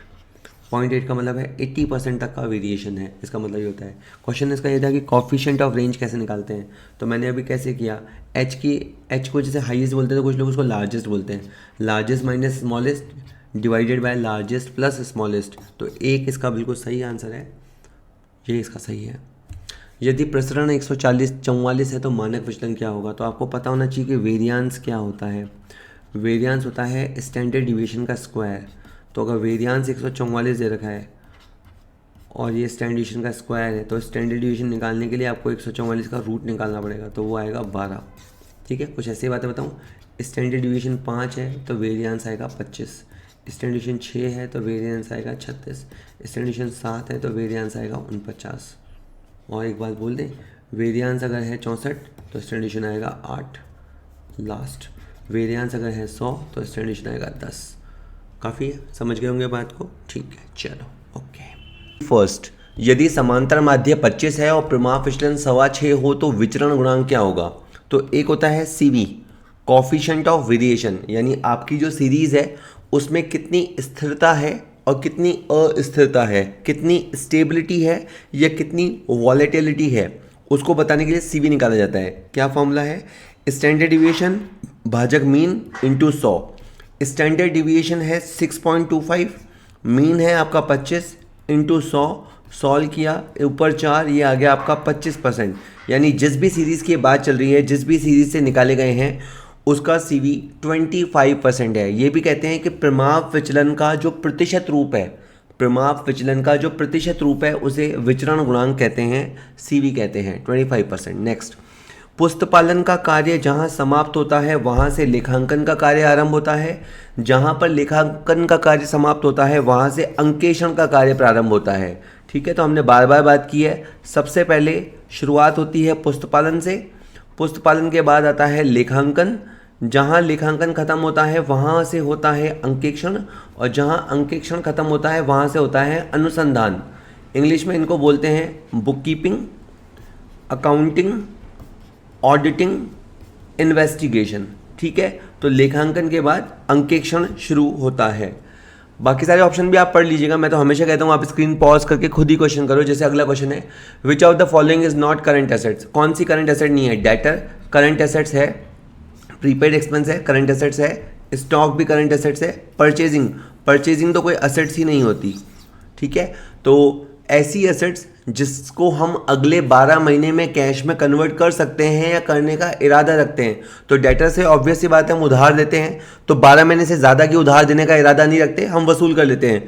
प्रीपेड एक्सपेंस भी जनरली हम नेक्स्ट ईयर के लिए पे करते हैं और अगले साल में उसको वसूल कर लेते हैं। इन्वेंट्री भी हम एक साल के अंदर बेच ही देते हैं, ना बिक पाए वो एक अलग सीन है, लेकिन हम उसे बेचने का इरादा तो रखते हैं। तो ऐसी चीज़ें करंट एसेट्स कहलाती है। कौन सी करंट एसेट नहीं है? परचेजिंग करंट एसेट्स नहीं है। फ्रॉड इंक्लूड द फॉलोइंग, जब अपन ऑडिट पढ़ते हैं और ऑडिट में जाते हैं वहाँ पे छल कपट पकड़ते हैं, तो छल कपट में आपको क्या देखने को मिल सकता है? धन का गबन, हाँ। माल का गबन, हाँ। हिसाब किताब में गड़बड़ी, हाँ। तो आप बीइंग अ ऑडिटर, ऑडिटर होने के नाते आप तैयार रहा करो। वहाँ हो सकता है पैसे का हेर फेर हुआ हो सकता है माल इधर से उधर हुआ हो और हो सकता है हिसाब किताब झूठे लिखे गए हों, झूठे बिल चढ़ाए गए हों, बहुत तरह की बदमाशी हो सकती है। तो अंकेक्षक को बहुत अलर्ट होकर कार्य करना चाहिए। ठीक है, ये सारी चीज़ें छल कपट में पॉसिबल हैं। नेक्स्ट, चालू अंकेक्षण में अंकेक्षक का स्टाफ वर्ष भर लेखों की जांच में व्यस्त रहता है, ये परिभाषा दी गई है। तो आप तो पहले समझिए चालू अंकेक्षण क्या होता है। उसमें ऑडिट कंटिन्यूअसली या कहें कॉनकरेंट होता ही रहता है, और बहुत सही पकड़ो तो रियल टाइम ऑडिट होता है। इधर सौदा हुआ उधर हाथों हाथ उसकी ऑडिट होती रहती है। तो वर्ष भर अंकेक्षण चलता ही रहता है। बात यह कि यह परिभाषा किसने दी है? इन्होंने कहा कि चालू अंकेक्षण में जो मेन ऑडिटर है उसका स्टाफ पूरे साल लेखों की जांच में व्यस्त रहता है। ये परिभाषा दी है विलियम ने, स्पाइसर पैगलर ने, कार्टर ने या बॉटली बॉय ने। परिभाषाएं याद करना सही में बहुत मुश्किल होता है। इसका कोई ना कोई आप ट्रिक डेवलप कीजिएगा, जितनी याद कर पाएँ, जितनी निभा पाएँ रहिएगा, नहीं तो 1 या 2 क्वेश्चंस के लिए तैयार रहिएगा। ठीक है, तो खैर ये परिभाषा दी है स्पाइसर ने और पैगलर ने। अगर मैं मुझे ट्रिक बनानी इतनी नहीं आती है, लॉजिक फिर भी चल जाता है, पर ये ट्रिक बनाना नहीं आता, तो फिर भी मैं अगर थोड़ी सी वैसी वाली बनाऊं तो जैसे आप स्पाइसी नाश्ता खाते रहिए, साथ में पैग लगाते रहिए। सर क्या बता रहे हो? अरे बस ऐसे ही यार, समथिंग तुम समाओ, याद करो। ये बस तुम चालू रहो, बस रुको मत, चलने दो, पार्टी चलने दो, स्पाइसी नाश्ता आने दो मसालेदार, और साथ में जो भी तुम्हें ड्रिंक करना है, सॉफ्ट ड्रिंक ना हार्ड ड्रिंक, वो तुम करते रहो। तो स्पाइसर और पैगलर व्यस्त रहो, मतलब कुल मिला के आप इस तरह से, यानी ये ऐसी बात है कि कोई चालू आदमी ही कर सकता है। तो समथिंग कैसे भी करके गंदी ट्रिक बना लेना। ठीक है, चलो नेक्स्ट। प्रारंभिक लेखा की पुस्तकों में लिखे जाने वाले लेखों की सत्यता की जांच करना प्रमाणन कहलाता है। बहुत ही अच्छी परिभाषा दी है कि प्रमाणन या वाउचिंग क्या होता है। तो जो आपकी जर्नल एंट्री में दर्ज है उसका वाउचर खंगालना, जो आपकी सहायक पुस्तक में दर्ज है उसका सौदे का समर्थन करने वाला दस्तावेज जांचना, जैसे अगर आपने परचेज बुक में लिखा हुआ है 40,000 का परचेज किया आकाश जनरल स्टोर से, ठीक है, अगर ऐसा लिखा हुआ है तो उस 40,000 का बिल खंगालना ये कहलाता है आपका प्रमाणन। तो ये परिभाषा किसने दी? पॉला, लंकास्टर, बाटली बॉय, मार्शल। तो ये परिभाषा J.R. बॉटली बॉय ने दी है। तो ये आपको याद करना है कि ये प्रमाणन की परिभाषा बॉटली बॉय ने दी है, ठीक है, J.R. Batliboi. Next is which of the following institution was established first. तो इन चार में सबसे पहले कौन खुला था? तो industrial development bank of India, IDBI 1964 में खुला। उसके बाद है यूनिट ट्रस्ट ऑफ इंडिया, भारतीय यूनिट ट्रस्ट, ये 1963 में खुला, इसकी स्थापना हुई। भारतीय औद्योगिक वित्त निगम, सबसे पहले वित्त से शुरुआत होती है 1948। और भारतीय औद्योगिक साख है विनियोग निगम, ठीक है, ये साख है क्रेडिट और ये विनियोग है इन्वेस्टमेंट। इंग्लिश में पूरा नाम है industrial credit investment corporation India, ICICI, जो आज के दिन प्राइवेट बैंक है। इसकी स्थापना 1955 में हुई थी।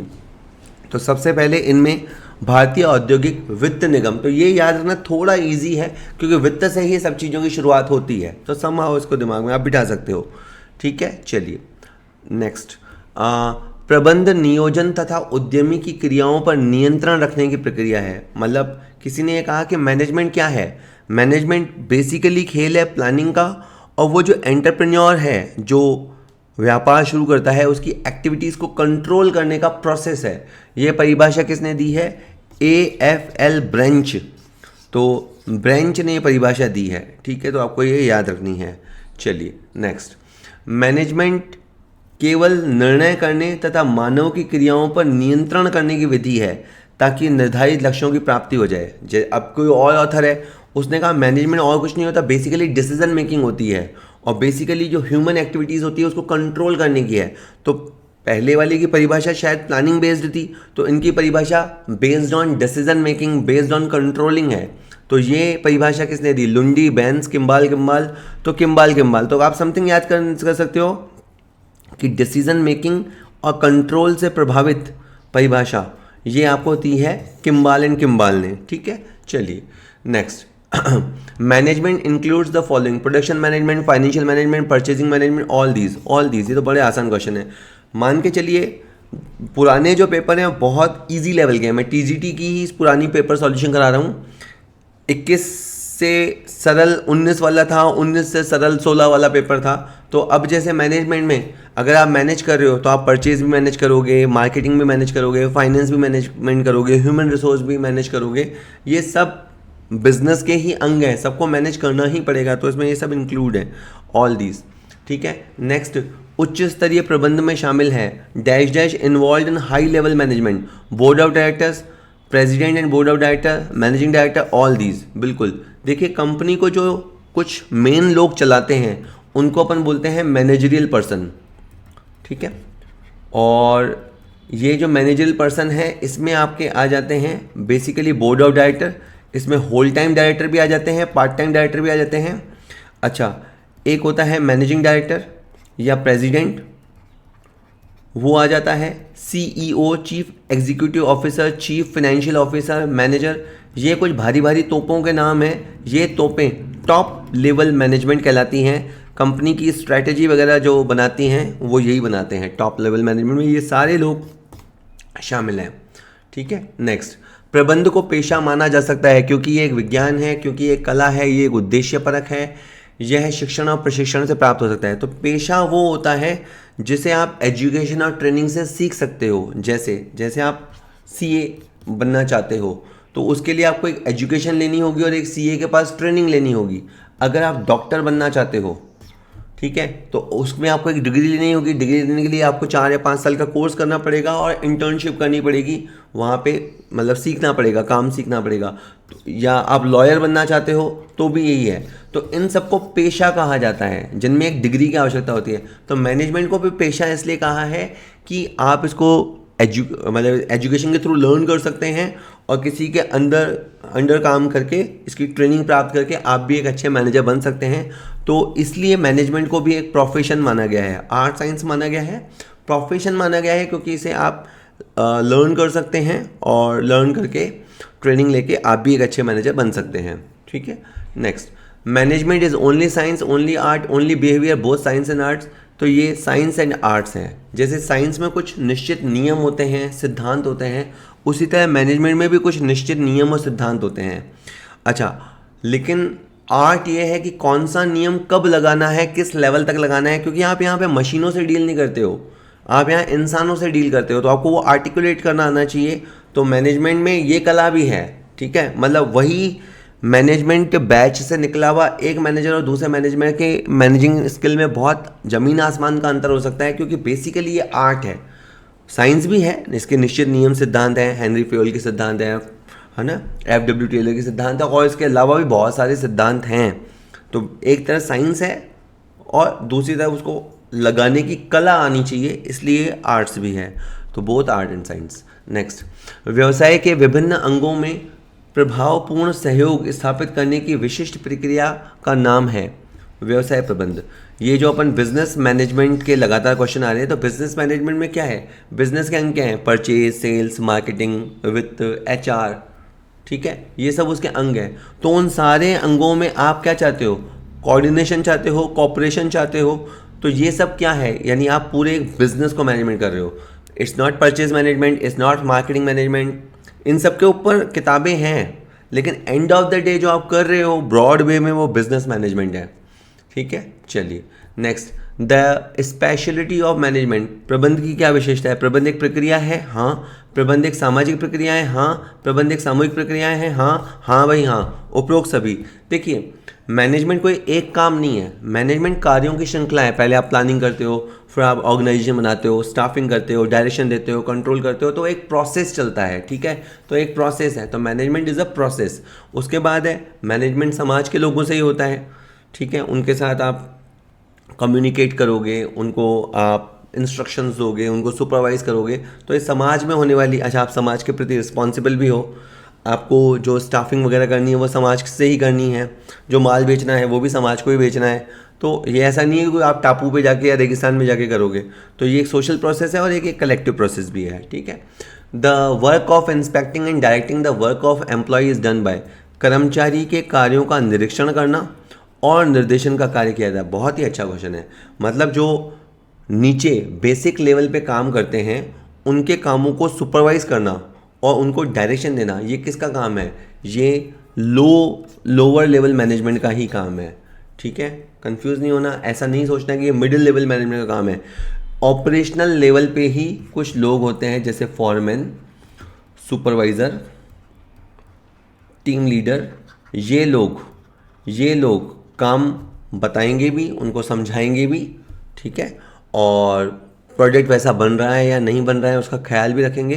तो इनको पर्यवेक्षण करते हैं, इसलिए पर्यवेक्षक।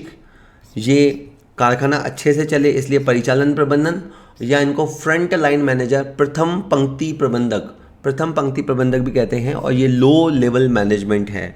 ठीक है, चलिए नेक्स्ट इज, पर्यवेक्षक कहा जाता है ऐसे व्यक्तियों को जो कर्मचारियों को कार्यभार सौंपते हैं, कार्य के संबंध में कर्मचारी को निर्देश देते हैं, उत्पाद के गुणों की देखभाल करते हैं। उपरोक्त सभी। बिल्कुल, सुपरवाइजर ये सारे काम करता है। पहले जो बिल्कुल नीचे मजदूर है, कोई भी खराब अच्छा नहीं होता। मैं एक बात बता रहा हूँ कि सुपरवाइजर का काम क्या है, जो वेजर है या जो लेबर है उनको काम संभलाना कि आज ये करना है आपको। ठीक है, उसके बाद कैसे करना है, कब तक करना है, क्या क्वालिटी एक्सपेक्टेड है वो, और उसके बाद जो प्रोडक्ट बन रहा है उसकी देखभाल करना, ये सब काम करने वाला सुपरवाइज़र कहलाता है। नेक्स्ट, भारत में पूंजी निर्माण की दर को बढ़ाने के लिए क्या आवश्यक है, संगठन, कुशल प्रबंध व्यवस्था, अकुशल प्रबंध व्यवस्था।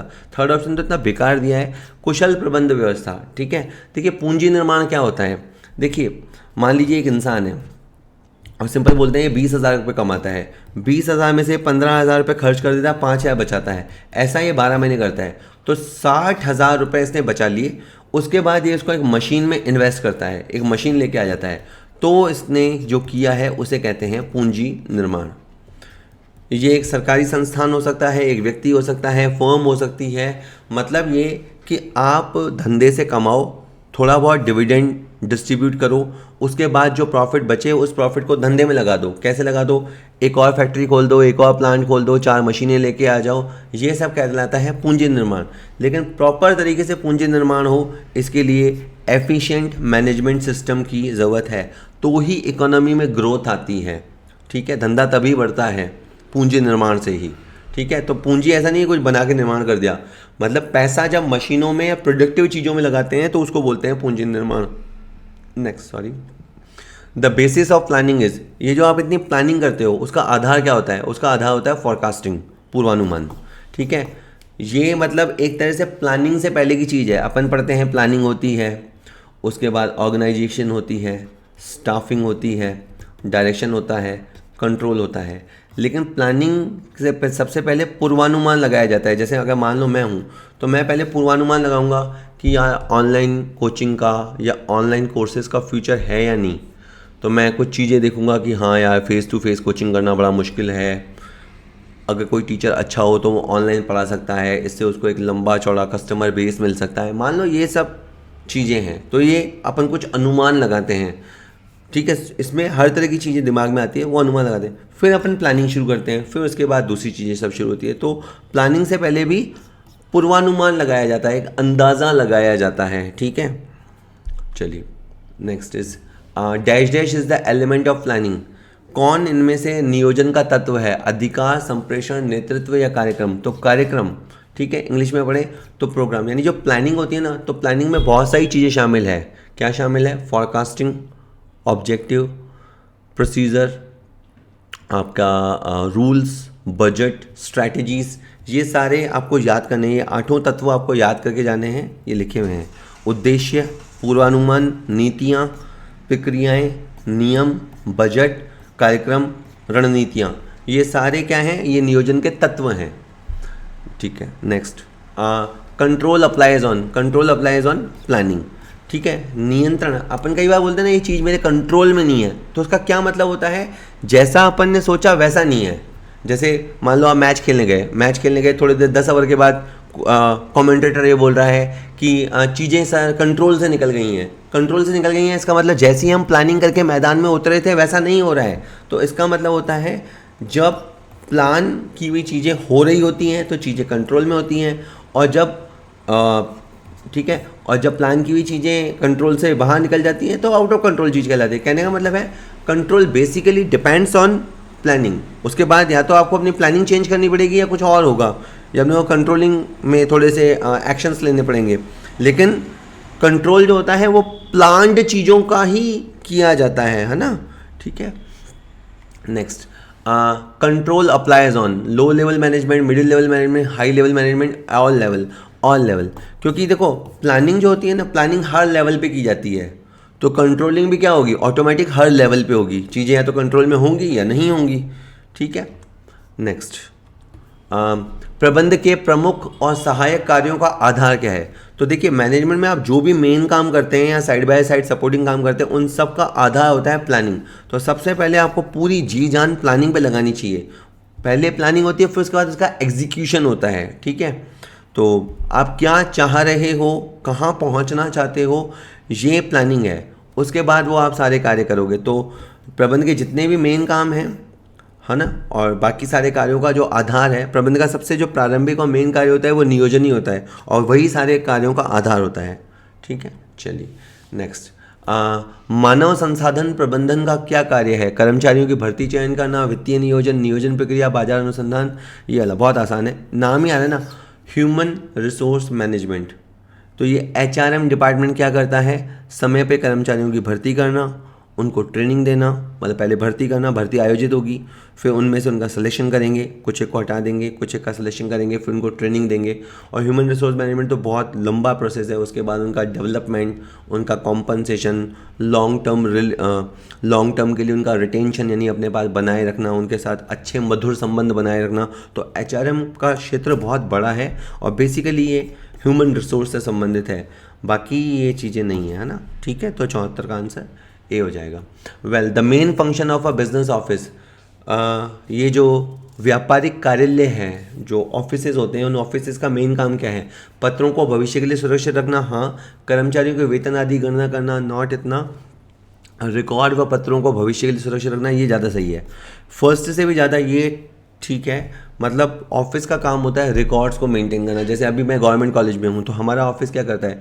हमारी जो पर्सनल फाइल है, हमारी जो सर्विस बुक है, जितने लेटर्स बाहर से आते हैं, इनवर्ड होते हैं, आउटवर्ड होते हैं, डिस्पैच होते हैं, जितने भी होते हैं सारे रिकॉर्ड्स, सारे जितनी भी नोट शीट्स चलती हैं, वो सबको काम करना हमारे ऑफिस का काम है।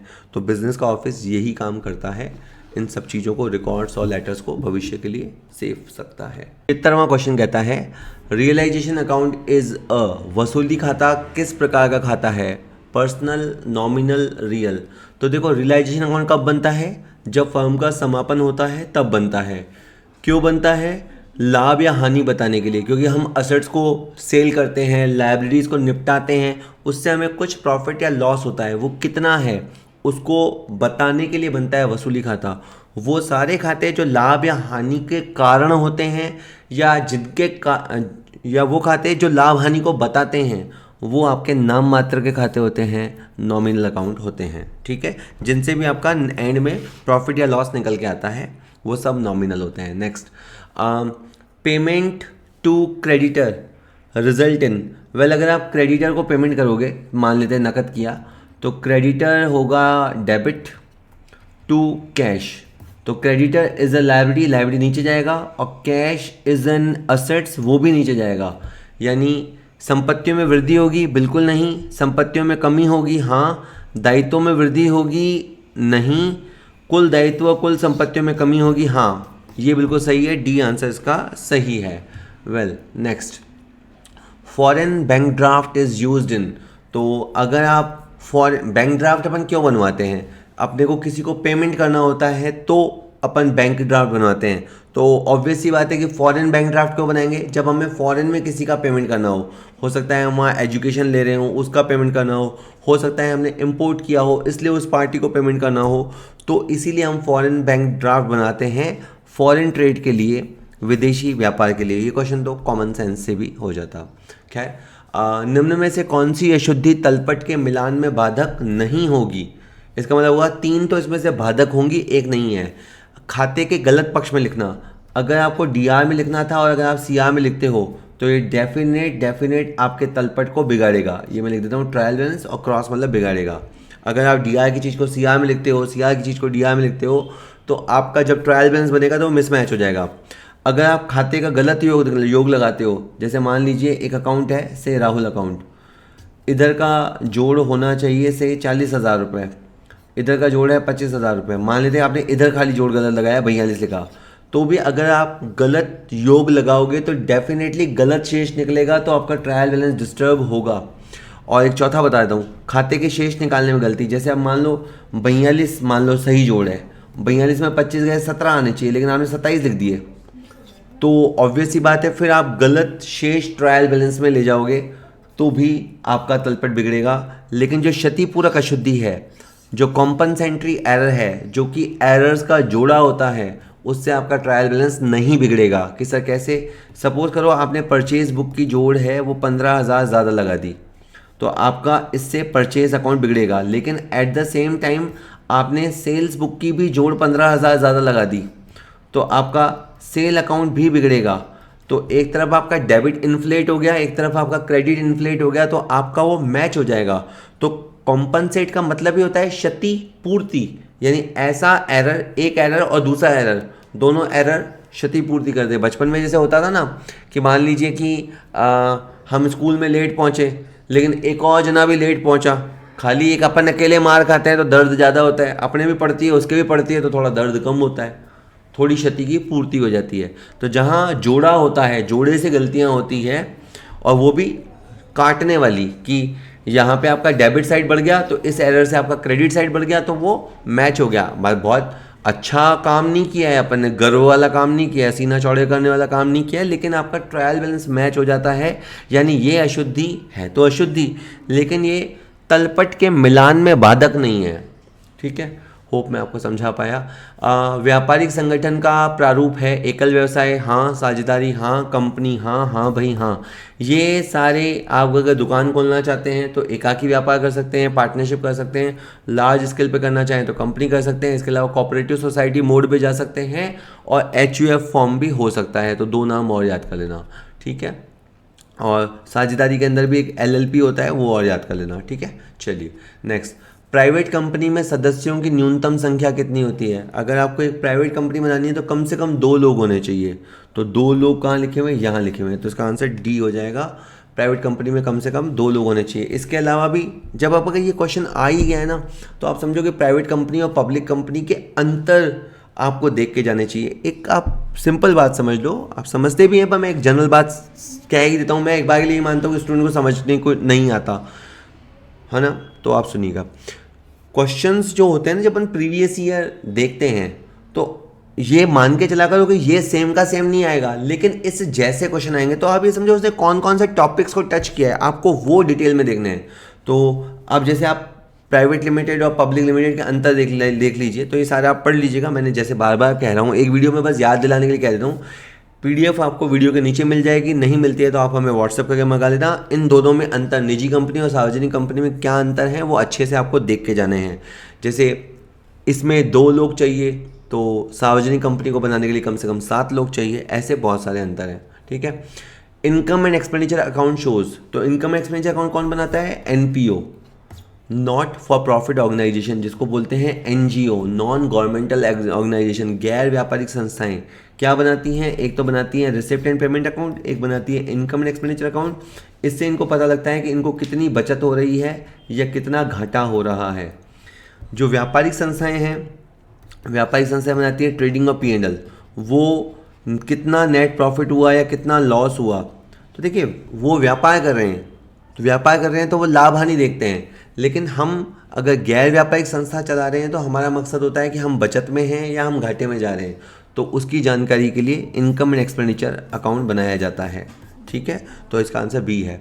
नेक्स्ट, भारतीय साझेदारी अधिनियम कब बना था? तो अपन बोलते हैं इंडियन पार्टनरशिप एक्ट 1932। तो ये 1932 में बना था। 2 तारीखें आप और याद कर लीजिएगा। 8 अप्रैल 1932 को इसको पारित किया गया और 1 अक्टूबर मिड ऑफ द 1932 से प्रभावी हुआ। अप्रैल से अगर वर्ष शुरू होता है तो 1 अक्टूबर को मिड ऑफ द ईयर होता है। तो ये 2 तारीखें भी एडिशनल आप याद कीजिएगा, कोई हो सकता है कई बार वो थोड़ा अंदर चला जाता है। जैसे 1930 दे दिया तो दे देगा जनवरी 1930, अप्रैल 1932, कभी कभी और स्पेसिफिक चला जाता है, डेट तक चला जाता है। देखिए पेपर सेटर की मर्जी है कि किस लेवल का पेपर बनाना चाहता है। हालांकि हार्ड सबके लिए हार्ड होता है, सिंपल सबके लिए सिंपल होता है, लेकिन आपको अगर रेस में आगे निकलना है तो आपको अपने साथियों से आगे निकलना होता है, ठीक है। चलिए नेक्स्ट, सार्वजनिक कंपनी में सदस्यों की न्यूनतम संख्या बहुत ही बढ़िया 7 होती है। अगर आपको एक पब्लिक लिमिटेड बनानी है तो 7 लोग कम से कम होने चाहिए, यानी जो एक अभिधाता वाक्य होता है, सब्सक्राइबर क्लॉज होता है, उस पर कम से कम 7 लोगों के साइन लगेंगे अगर आप एक पब्लिक लिमिटेड बनाना चाहते हो तो। अर्थशास्त्र धन का विज्ञान है, बहुत ही पॉपुलर परिभाषा है। मतलब बाकी परिभाषाएं ठीक है, मैं नहीं कहता अच्छी या गंदी थी, लेकिन ये जो है कि इकोनॉमिक्स, तो इकोनॉमिक्स का फादर किनको माना जाता है? एडम स्मिथ को, है ना। उन्होंने कहा था इकोनॉमिक्स और कुछ नहीं है, धन का विज्ञान है। It's all about money, it is the science of money. तो ये एडम स्मिथ ने कहा था, ठीक है, ठीक है। मार्शल का जो थोड़ा था वो थोड़ा कल्याण की तरफ था, एडम स्मिथ धन वाला मामला था, ठीक है। The largest bank in India out of the following is, तो ये क्वेश्चन पहले भी आ रखा है, मतलब 2021 वाले वीडियो में भी आ रखा है और 16 वाले वीडियो में, 16 वाले पेपर में भी आया था। Central bank of India, state bank of India, bank of Baroda, Indian overseas bank. State bank of India बहुत वर्षों तक इंडिया का लार्जेस्ट बैंक रहा। ये तो एक अभी हाल फिलहाल 2-3-4 वर्षों की बात है कि HDFC आगे निकल गया, पर चूंकि इसमें SDFC तो है नहीं, तो इन बैंकों में तो स्टेट बैंक ऑफ इंडिया, भारतीय स्टेट बैंक सबसे आगे चल रहा है। आज के दिन सबसे टॉप पे SDFC है, उसके बाद ICICI है और उसके बाद आपका SBI आज के दिन में 3rd नंबर पे है। आज का दिन मतलब मैं बात कर रहा हूँ मार्च 2025 की, ठीक है। चलिए नेक्स्ट, अगला, मांग शब्द का अभिप्राय मांगी गई उस मात्रा से लगाया जाना चाहिए जो निश्चित कीमत पर क्रय की जाती है, ठीक है। मतलब डिमांड हम किसको कहते हैं? जैसे अगर चाय का भाव 10 रुपये है तो 400 कप रोज पिए जाते हैं, खरीदे जाते हैं। तो एक निश्चित, और जैसे मान लो आज जब मैं वीडियो शूट कर रहा हूँ तो आज तारीख हो गई है 27 मार्च 2025 को एक दी हुई कीमत पर मांगी गई मात्रा, इसको अपन मांग कहते हैं। ये परिभाषा किसने दी है? पेंसन ने, मिल ने, बैनम ने या मेयर्स ने? कैसे याद करेंगे? आई डोंट नो, मैंने तो अभी रटा है आपको सुनाने के लिए। बैनम आंसर है इसका, ठीक है। नेक्स्ट, तो इसमें भी क्या है, मांग की 3-4 परिभाषाएं देख जाना यार, है ना। थोड़ा कभी कभी मेरे को दया आती है, लेकिन मेरे आने से क्या होता है दया को कि कौन बच्चा कितनी परिभाषा याद करेगा। लेकिन अगर एक नौकरी लेनी है, एक लाइफ सेव करने कहें, सफल बनानी है, आगे के 30-35 साल शांति से जीवन जीना है, तो ये इतनी बड़ी कीमत भी नहीं है, ठीक है ना। तो आप ये समझिए कि कई बार मुझे लगता है, लेकिन मुझे ये भी लगता है कि अगर आप 50 परिभाषाएं देख ही गए तो क्या ही हर्ज है। 50 परिभाषाएं देख गए, 2 ज़्यादा लगा ली, 2 नॉर्मल से ज़्यादा क्वेश्चन कर लिए, ठीक है। तो या तो अपने लॉजिक वाले क्वेश्चनों की संख्या बढ़ाओ कि वो आपके सही हिट हों, और थोड़ा बहुत तैयार हो तो ठीक है। The main factor of affecting demands are, मांग को प्रभावित करने वाले प्रमुख तत्व हैं वस्तु की उपयोगिता, आय का स्तर, वस्तु की कीमत। डेफिनेटली वस्तु की जो कीमत है वो मांग को प्रभावित करती होती है। सस्ती ज़्यादा बिकती है, महंगी होती है तो कम बिकती है इन जनरल, ठीक है। इनकम का लेवल, अगर इनकम का लेवल अच्छा है तो ज़्यादा मांग होती है, इनकम का लेवल कम है तो मांग कम होती है। वस्तु की उपयोगिता, ये सबसे इंपॉर्टेंट चीज़ है। कोई चीज़ आप खरीदोगे कब? जब वो उपयोगी तो हो, उसमें कोई यूटिलिटी तो हो, तो ही तो खरीदोगे। तो ये सारी चीज़ें डिमांड को प्रभावित करते हैं। आप कोई ऐसा प्रोडक्ट बना दो जिसकी कोई डिमांड ही नहीं है तो फिर क्या ही मतलब हो जाएगा। तो ये सारे ही चीज़ें मांग को प्रभावित करते हैं। नेक्स्ट इज आंतरिक अंकेशक किसके द्वारा नियुक्त किया जाता है? ये लगातार शायद तीनों ही पेपर में आया है। तो जो इंटरनल ऑडिटर होता है वो कंपनी का जो मैनेजमेंट होता है वो अपॉइंट करता है। तो प्रबंधन वर्ड आ सकता है या बोर्ड ऑफ डायरेक्टर आ सकता है। तो इंटरनल ऑडिटर को शेयर होल्डर अपॉइंट नहीं करते। शेयर होल्डर जिसको अपॉइंट करते हैं वो स्टैट्यूटरी ऑडिटर होता है। जो वैधानिक अंकेशक होता है उसे कंपनी के शेयर होल्डर अपॉइंट करते हैं, ठीक है। गवर्नमेंट कंपनी में CAG गवर्नमेंट कंपनी में वो अपॉइंट करता है, ठीक है। और कर्मचारी की तो क्या ही हैसियत है, वो तो बेचारा क्या ही अपॉइंट करेगा, ठीक है। वो तो आप काम करो, नौकरी करो, बस बहुत है, ठीक है। चलो, when there is a very small change in the price of a commodity and a large change in the demand, then the demand for such a commodity will be। देखिए, अगर किसी वस्तु का मूल्य इतना सेंसिटिव हो कि मतलब समझो 8 रुपये कीमत है तो 1000 यूनिट बिक रही है, और आपने 8 रुपये 5 पैसे किया और यूनिट गिर के 0 आ जाए, मान लो, इतना ज़बरदस्त, मतलब प्राइस में हल्का सा भी वेरिएशन डिमांड को गिरा के रख दे, तो मतलब ये पूर्ण लोचदार की स्थिति है। आप 2 याद कर लो, एक तो पूर्ण बेलोचदार में क्या है, कीमत कुछ भी हो रही हो, ग्राहक उसको मांगेगा ही मांगेगा। नमक 2 रुपये किलो है तो भी बिक रहा था, 5 रुपये किलो है तो भी, 20 रुपये किलो है तो भी, और शायद 200 रुपये किलो होगा तो भी बिकेगा। तो वो स्थिति कहलाती है पूर्णतः बेलोचदार, जब आप कुछ नहीं कर सकते। और इसके विपरीत पूर्ण लोचदार क्या स्थिति है कि मामूली सा भी चेंज, इन्होंने ये तो कहा कि अगर कीमतों में अत्यंत सूक्ष्म परिवर्तन हो तो भी मांग में बहुत ज़्यादा परिवर्तन हो जाए, तो इसका मतलब होता है पूर्णतया लोचदार मांग। और पूर्णतया लोचदार में चित्र कैसे बनता है इसको देखो। जैसे मान लो ये प्राइस है 10 का, ठीक है, और पहले 1000 यूनिट्स बिकते थे और उसने केवल 9 रुपये 99 पैसे किया, मतलब प्राइस लगभग अभी भी वही है और डिमांड बहुत ज़्यादा बढ़ गई, ठीक है।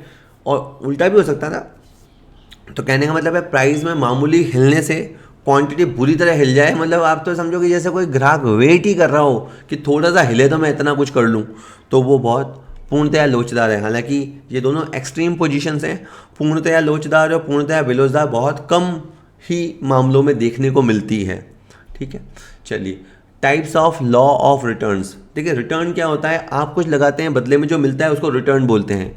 उत्पत्ति के नियम कौन से हैं? उत्पत्ति वृद्धि नियम होता है, उत्पत्ति समता नियम होता है, उत्पत्ति ह्रास नियम होता है, ये सारे होते हैं, बिल्कुल होते हैं, ठीक है। सपोज करो मैंने एक, मान लीजिए शोरूम खोला, ठीक है, एक शोरूम खोला और बढ़िया शोरूम, माल वाल भर लिया, अच्छी जगह दुकान ले ली। पहले मैंने एक नौकर रखा, अब एक नौकर रखा, उसके बाद थोड़ा मुझे लगा कि यार बाकी ग्राहक आते हैं तो उनकी टेक केयर अच्छे से नहीं होती, तो मैंने एक और नौकर रखा, तो उससे मेरा धंधा और बढ़ेगा। फिर मैंने एक और नौकर रखा, उससे धंधा और बढ़ेगा। फिर मैंने लालच की, मैंने कहा सर देखो एक और नौकर रख लेता हूँ, एक और सेल्स पर्सन रख लेता हूँ। लेकिन फिर क्या होगा, एक लेवल के बाद और कर्मचारी बढ़ाते जाने का कोई मतलब नहीं है ना। इसे आप यूँ भी समझ लीजिए, इसका दूसरा एग्जांपल देता हूँ। जैसे मान लीजिए आपका कोई प्रोडक्ट है, आपने कहा मैं सेल्समैन लगाता हूँ, तो शुरुआत में एक सेल्समैन, अच्छी सेल, 2 3 4 सेल्समैन होता है, सेल आपकी बढ़ती जाए। लेकिन उसके बाद एक सैचुरेशन आएगा और उसके बाद आपका कम होने लग जाएगा। जैसे आप देखो, मान लीजिए कि आपने एक आदमी को नौकरी पे लगाया, वो 10 यूनिट बेच के आया। फिर आपने एक और आदमी नौकरी पे लगा दिया, 2 आदमी हो गए, और अब आपकी सेल 25 यूनिट हो गई। यानी दूसरे की वजह से आपकी 15 एडिशनल यूनिट बिकी, यानी मार्जिनल, आपकी इतना मार्जिनल आउटपुट आया, एमओ। उसके बाद आपने सोचा एक और रख लेता हूँ, एक और रख लिया, अब आपकी सेल 45 हो गई, तो आपको मज़ा आ गया। आपका 25 थी, 45 हो गई, तो यहाँ 20 हो गया, तो ये मार्जिनल। तो अभी तक उत्पत्ति वृद्धि नियम चल रहा है। चौथे, फिर आपने कहा एक और बंदे को रखता हूँ, अब यहाँ आपका 65 का सेल हुआ, तो इसने भी आपको 20 की सेल ही ला के दी। पहले अब तक सेल एक्स्ट्रा आ रही थी, ज़्यादा आ रही थी, लेकिन अब के बाद यहाँ पे आपकी सेल में जो रिटर्न आया है वो कांस्टेंट आया है। उसके बाद आपने एक और नौकर रखा, उससे भी 20 आया, यानी यहाँ पे भी रिटर्न कांस्टेंट चल रहा है। फिर आपने एक और को रखा, तो उसने 15 यूनिट की ही सेल बढ़ाई, उसके बाद वाले ने 10 यूनिट की ही बढ़ाई। तो अब यहाँ पे उत्पत्ति हास नियम लगने लग गया है। तो पहले शुरू में विशिष्टीकरण होता है, संसाधनों का सर्वोत्तम प्रयोग होता है, तो उत्पत्ति वृद्धि नियम लगता है। फिर बीच में सैचुरेशन आ जाता है, तो आपका संतृप्ति हो जाती है, तो थोड़ा सा उत्पत्ति समता नियम होता है, फिर उत्पत्ति हास नियम होता है। ठीक है, चलिए नेक्स्ट। निम्न में से ऐसा कौन सा कार्य है जिसे आरबीआई नहीं करता? नोट निर्गमन करता है, साख निर्माण का कार्य नहीं करता, विदेशी विनिमय कोष संरक्षण करता है, साख नियंत्रण करता है। इन दोनों में आप समझना, साख सृजन का काम नॉर्मल बैंक करते हैं। नॉर्मल बैंक को अपन यूँ बोलते हैं वाणिज्यिक बैंक। वाणिज्यिक बैंक क्या करते हैं? वाणिज्यिक बैंक लोगों से जमाएं लेते हैं। मान लीजिए ये 50 लोग हैं, ये अपना पैसा जमा कराते हैं और फिर ये उसको उधार देते हैं। तो इस तरह से ये साख सृजन करते हैं, उस धन को मल्टीप्लाई करते हैं। ठीक है, तो ये काम कौन करते हैं? Commercial bank. लेकिन उसको कंट्रोल करने का कौन करता है? आरबीआई। इसने हमसे क्या पूछा कि आरबीआई कौन सा कार्य नहीं करता, तो आरबीआई ये वाला कार्य नहीं करता, क्योंकि इस वाले कार्य के लिए ऋण देना पड़ता है जनता को, उद्योगपतियों को, और आरबीआई ये कार्य नहीं करता। ठीक है, बी आंसर है। Next, the method of advertising are, क्या लड्डू क्वेश्चन है। टीवी से विज्ञापन हो सकता है? होता ही है। दिन भर पिक्चर कम देखते हैं, नाटक कम देखते हैं, ऐड ज़्यादा देखते हैं। रेडियो से विज्ञापन हो सकता है? बिल्कुल, आप एफएम चला के देख लो, गाना एक सुनोगे, एडवर्टाइजमेंट 4 सुनोगे। समाचार पत्र जिंदा ही विज्ञापनों पे है, नहीं तो तुमसे 5 रुपये का अखबार बेच के वो तुमसे क्या ही कमा रहा है। अगर विज्ञापन नहीं होते तो समाचार पत्र अब तक छापे खाने बंद हो चुके होते। तो विज्ञापन इन सारे ही तरीक़ों से किया जाता है, ये सब विज्ञापन के माध्यम है ना। उसके बाद गत वर्ष का क्या अर्थ है? ये इनकम टैक्स का क्वेश्चन है। ठीक है, इसको थोड़ा समझ लीजिए आप। आज जैसे, मैं पहले आज का एग्जाम्पल देता हूँ। आज जैसे तारीख है 27 मार्च 2025, तो आज के दिन क्या चल रहा है? आज के दिन चल रहा है 24-25। तो ये 24-25 जो चल रहा है ये क्या है? Financial year. ठीक है, अब ये फाइनेंशियल ईयर की खूबसूरती क्या है वो सुनो। ये जो वर्ष अभी चल रहा है 24-25, ये 23-24 के लिए असेसमेंट ईयर है, और ये 25-26 के लिए प्रीवियस ईयर है। कि सर नहीं समझ में आया। वैसे एक सिंपल बात ये समझ लीजिए कि हर वर्ष अपने आप में प्रीवियस ईयर भी होता है, और हर वर्ष अपने आप में असेसमेंट ईयर भी होता है। जिस वर्ष में हम खड़े होते हैं, वो जो वर्ष बीत गया है उसके लिए असेसमेंट ईयर होता है, और जो वर्ष आने वाला होता है उसके लिए प्रीवियस ईयर होता है। तो हमेशा प्रीवियस ईयर पहले आता है, असेसमेंट ईयर बाद आता है। हर वर्ष अपने आप में प्रीवियस ईयर भी होता है, असेसमेंट ईयर भी होता है। तो प्रीवियस ईयर को टेक्निकली बोलते हैं फाइनेंशियल ईयर, जो कि असेसमेंट ईयर से पहले आया। ठीक है, क्योंकि वो बीत जाएगा, उसी का तो अपन असेसमेंट करेंगे। ठीक है, आ गया होगा समझ में, ज़्यादा कॉम्प्लिकेटेड नहीं है ना। ठीक है, चलिए उसके बाद पूर्ण प्रतियोगिता वह बाजार स्थिति है जिसमें बहुत सी फर्में एक समान वस्तुएं बेचती है, सही बात है, और इनमें से किसी की भी फर्म की ये स्थिति नहीं होती कि वो बाजार कीमतों की को प्रभावित कर सके। तो यस, पूर्ण प्रतियोगिता में जो फर्म्स होती हैं वो प्राइस टेकर होती हैं, वो प्राइस डिसाइड नहीं करती, जो एक प्राइस होता है वही प्राइस पे उनको बेचना पड़ता है। उनकी कोई मोनोपोली नहीं चल रही, ना ऑलिगोपोली चल रही है कि वो मनचाहा भाव रखेंगे। जो बाजार का भाव चल रहा है उनको उसी भाव पे देना पड़ेगा, ठीक है। पानी की बोतल सब लोग अगर 20 रुपए की बेच रहे हैं तो तुम में कोई पंख नहीं लगेंगे, तुम 30 रुपए की बेचोगे तो वो लोग ले लेंगे। एक बात बता रहा हूँ, ठीक है। तो ये परिभाषा किसने दी थी? ये परिभाषा मार्शल ने दी थी, ठीक है। अब इसको याद करना पड़ेगा और कोई तरीका नहीं है, ठीक है। पुस्तपालन व्यापारिक और अन्य व्यवहारों को मौद्रिक रूप में लिखने की कला है, बिल्कुल सही बात है। अकाउंट्स में अपन चीज़ों को या बुक कीपिंग में अपन चीज़ों को मनी टर्म्स में लिखते हैं, व्यापारिक व्यवहारों को भी और अन्य व्यवहारों को भी अपन घटनाओं को मौद्रिक रूप में लिखते हैं। ये परिभाषा किसने दी है? ये परिभाषा स्पाइसर और पैगलर ने दी है। इन्होंने अपनी पुस्तक लिखी थी accountancy a practical guide for student and businessman 1902 में स्पाइसर और पैगलर ने। तो वहाँ उन्होंने कहा था, क्या कहा था कि बुक कीपिंग क्या है? It is the art of recording of business and other transaction in monetary terms, ठीक है। नेक्स्ट परिभाषा, कुछ नहीं कर सकते। दोहरा लेखा प्रणाली पुस्तपालन की वह प्रणाली है जिसमें व्यक्तिक तथा अव्यक्तिक खातों द्वारा लिखा गया है। तो ये बात भी बिल्कुल सही है। डबल एंट्री सिस्टम में अपन क्या करते हैं? खाते ही तो खोलते हैं। खाते अपन कहते हैं 3 प्रकार के होते हैं। ब्रॉड वे में खाते 2 प्रकार के होते हैं, एक होते हैं पर्सनल खाते और एक होते हैं इम्पर्सनल खाते, व्यक्तिगत खाते और अव्यक्तिक खाते। फिर ये अलग बात है कि जो अव्यक्ति खाते होते हैं, यानी जिसमें व्यक्ति इन्वॉल्व नहीं होते, उसको अपन 2 भागों में तोड़ देते हैं, रियल और नॉमिनल। तो इस तरह अपन पढ़ते हैं पर्सनल, रियल, नॉमिनल, ठीक है। तो ये किसने कहा था? ये विलियम पिकल ने कहा, किलर ने कहा, कार्टर ने कहा। तो ये R.N. कार्टर ने कहा, जिसने इन चीज़ों को काटा है ऐसे, ठीक है। क्या बता रहे हो, कितना घटिया वाला तरीका है। चलो नेक्स्ट। दोहरा लेखा प्रणाली के सिद्धांतों को पहली बार प्रकाशित करने वाला व्यक्ति कौन था? वो था लुकास पेसियोली, ठीक है। इटली, लुकास पेसियोली 1494, ठीक है।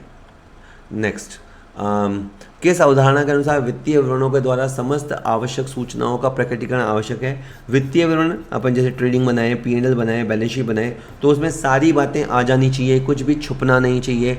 तो ऐसा क्यों है? क्योंकि हम एक पूर्ण प्रकटीकरण परंपरा का पालन करते हैं, फुल डिस्क्लोजर कॉन्सेप्ट का पालन करते हैं कि हमें इवन अगर कोई लाइबिलिटी फ्यूचर में आ सकती है, अभी नहीं आई है, फ्यूचर में आ सकती है, किसी घटना पर निर्भर करती है, तो हम उसको भी as a contingent liability disclose करते हैं।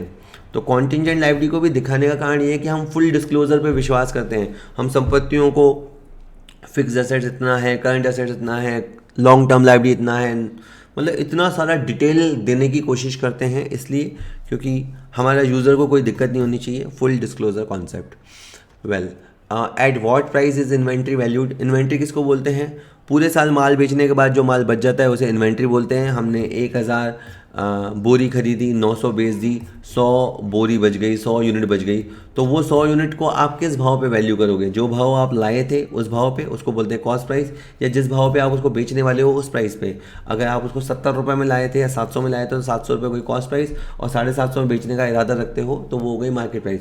आपको हमेशा इन दोनों में से लोअर वैल्यू लेनी है, ठीक है। तो 700 लेनी है, 700, 750 में 700 चुना। और अगर 700 रुपये में लेके आए थे और किसी वजह से हम उसको 660 रुपये में ही बेचने का इरादा रखते हैं, तो हमें उसका वैल्यूएशन 660 रुपये पे करना चाहिए। ऐसा क्यों किया जाता है?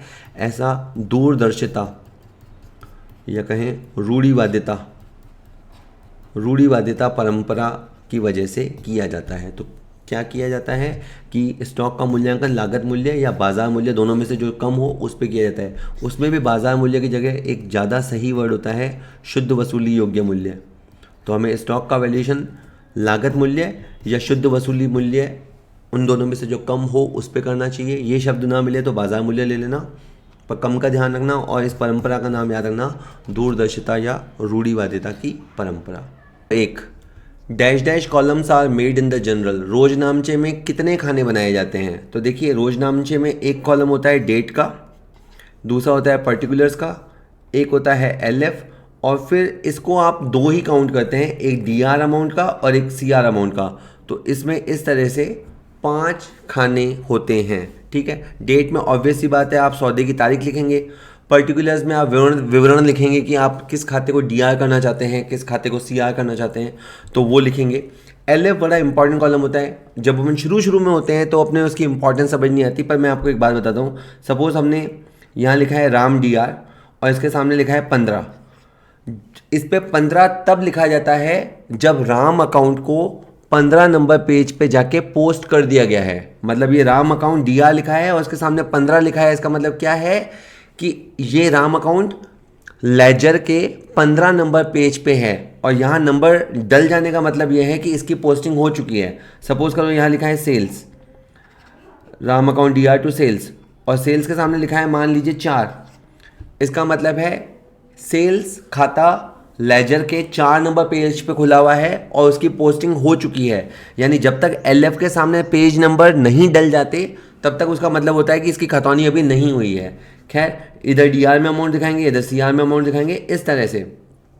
ठीक है, तो इस तरह से एक जनरल का, इसने तो हमसे ये पूछा था कि जनरल में कितने खाने होते हैं, तो जनरली 5 माने जाते हैं: date, particular, LF, DR amount, CR amount. Next question is machine purchase in its journal entry machine account will be. अगर आप मशीन खरीदेंगे तो क्या होगा, मशीन आएगी, कैश जाएगा, तो आने वाली वस्तु डीआर होती है, जाने वाली वस्तु सीआर होती है। इंग्लिश में बोलते हैं what comes in debit, what goes out credit. ठीक है, तो इसने पूछा इस जनरल एंट्री मशीन अकाउंट क्या होगा, तो मशीन अकाउंट डीआर होगा। ओके, ठीक है। Next, how many columns are there in the ledger. जो हम लेजर बनाते हैं, पहले जनरल बनती है और जनरल के बाद लेजर बनती है, यानी एक अकाउंट बनता है। मान लीजिए मशीन अकाउंट मैंने बनाया, तो मशीन अकाउंट में क्या क्या होगा, डेट, पर्टिकुलर, जेएफ और अमाउंट। इसी तरह यहाँ होगा डेट, पर्टिकुलर, जेएफ, अमाउंट। ठीक है, एक बात सिंपल याद रखिए, जब हम जर्नल बनाते हैं तो एलएफ आता है, ठीक है, और जब हम लेजर बनाते हैं तो जेएफ आता है। ठीक है, ऑब्वियस सी बात है, जे स्टैंड्स फॉर जनरल फोलियो। जैसे अभी आपने एक एंट्री करी थी ना पीछे, मैं आपको बताऊँ, ऐसे ही एंट्री थी machine account DR to cash. तो इस एंट्री में मशीन क्या हुआ, डीआर, तो हम डीआर साइड में जाएंगे, डीआर साइड में जाएंगे और यहाँ पे लिखेंगे टू कैश। ठीक है, और यहाँ पे उसकी अमाउंट लिख देंगे, मान लो 60,000 की अपन ने मशीन खरीदी, और यहाँ पे अगर अपन ने लिखा 1, तो इसका मतलब है कि ये हमने लेजर पोस्टिंग की है, इसकी मूल जनरल एंट्री पेज नंबर 1 पे है। आई रिपीट, ये हमने यहाँ पे मशीन अकाउंट के अंदर जो लेजर पोस्टिंग की है, इसकी original general entry 1 number page पे, और अगर यहाँ पे मान लीजिए 12 लिखा हुआ है तो इसका मतलब होगा कि इसकी original general entry 12 number page पे है। खैर, 4 कॉलम डेबिट पक्ष में होते हैं, 4 कॉलम क्रेडिट पक्ष में होते हैं, इसलिए एक लेजर अकाउंट में 8 पक्ष होते हैं, 8 खाने होते हैं। सॉरी, पक्ष क्या, पक्ष तो 2 ही होते हैं, डेबिट पक्ष, क्रेडिट पक्ष, खाने यानी कॉलम 8 होते हैं। ठीक है, वेल, अगला क्वेश्चन है, there are dash dash columns in the trial balance. जब हम ट्रायल बैलेंस बनाते हैं तो उसमें वैसे सबसे पहले सीरियल नंबर होता है, पर अगर सीरियल नंबर को इग्नोर करें तो खाते का नाम, LF, DR amount, CR amount, तो फिर 4 हो गए। सबसे पहले खाते का नाम आएगा, पर्टिकुलर लिखते हैं कुछ लोग लिखते हैं नेम ऑफ अकाउंट, अकाउंट का नाम लिखो, लेजर में वो कौन से पन्ने पे है वो लिखो, डीआर बैलेंस कितना चल रहा है या सीआर बैलेंस कितना चल रहा है वो लिखो। तो इस तरह से 4 कॉलम हुआ करते हैं ट्रायल बैलेंस में। वेल, कैपिटल अकाउंट स्वामी को दिखाता है। हमें पता है कि जब स्वामी शुरू में व्यापार में पैसा लगाता है तो कैश आया, cash comes to the business. 2, हम स्वामी का नाम ना लिख के कैपिटल वर्ड यूज़ करते हैं, तो यानी कैपिटल अकाउंट स्वामी को रिप्रेजेंट करता है और स्वामी एक व्यक्ति होता है तो ये व्यक्तिगत खाता है। तो capital account and drawing account both are personal account in nature, ये दोनों व्यक्तिगत खाते हैं। Well, repo rate is the rate. Repo rate वो रेट होती है जिस पे आरबीआई बैंकों को उधार देता है, या कह दो कि बैंक आरबीआई से उधार लेते हैं।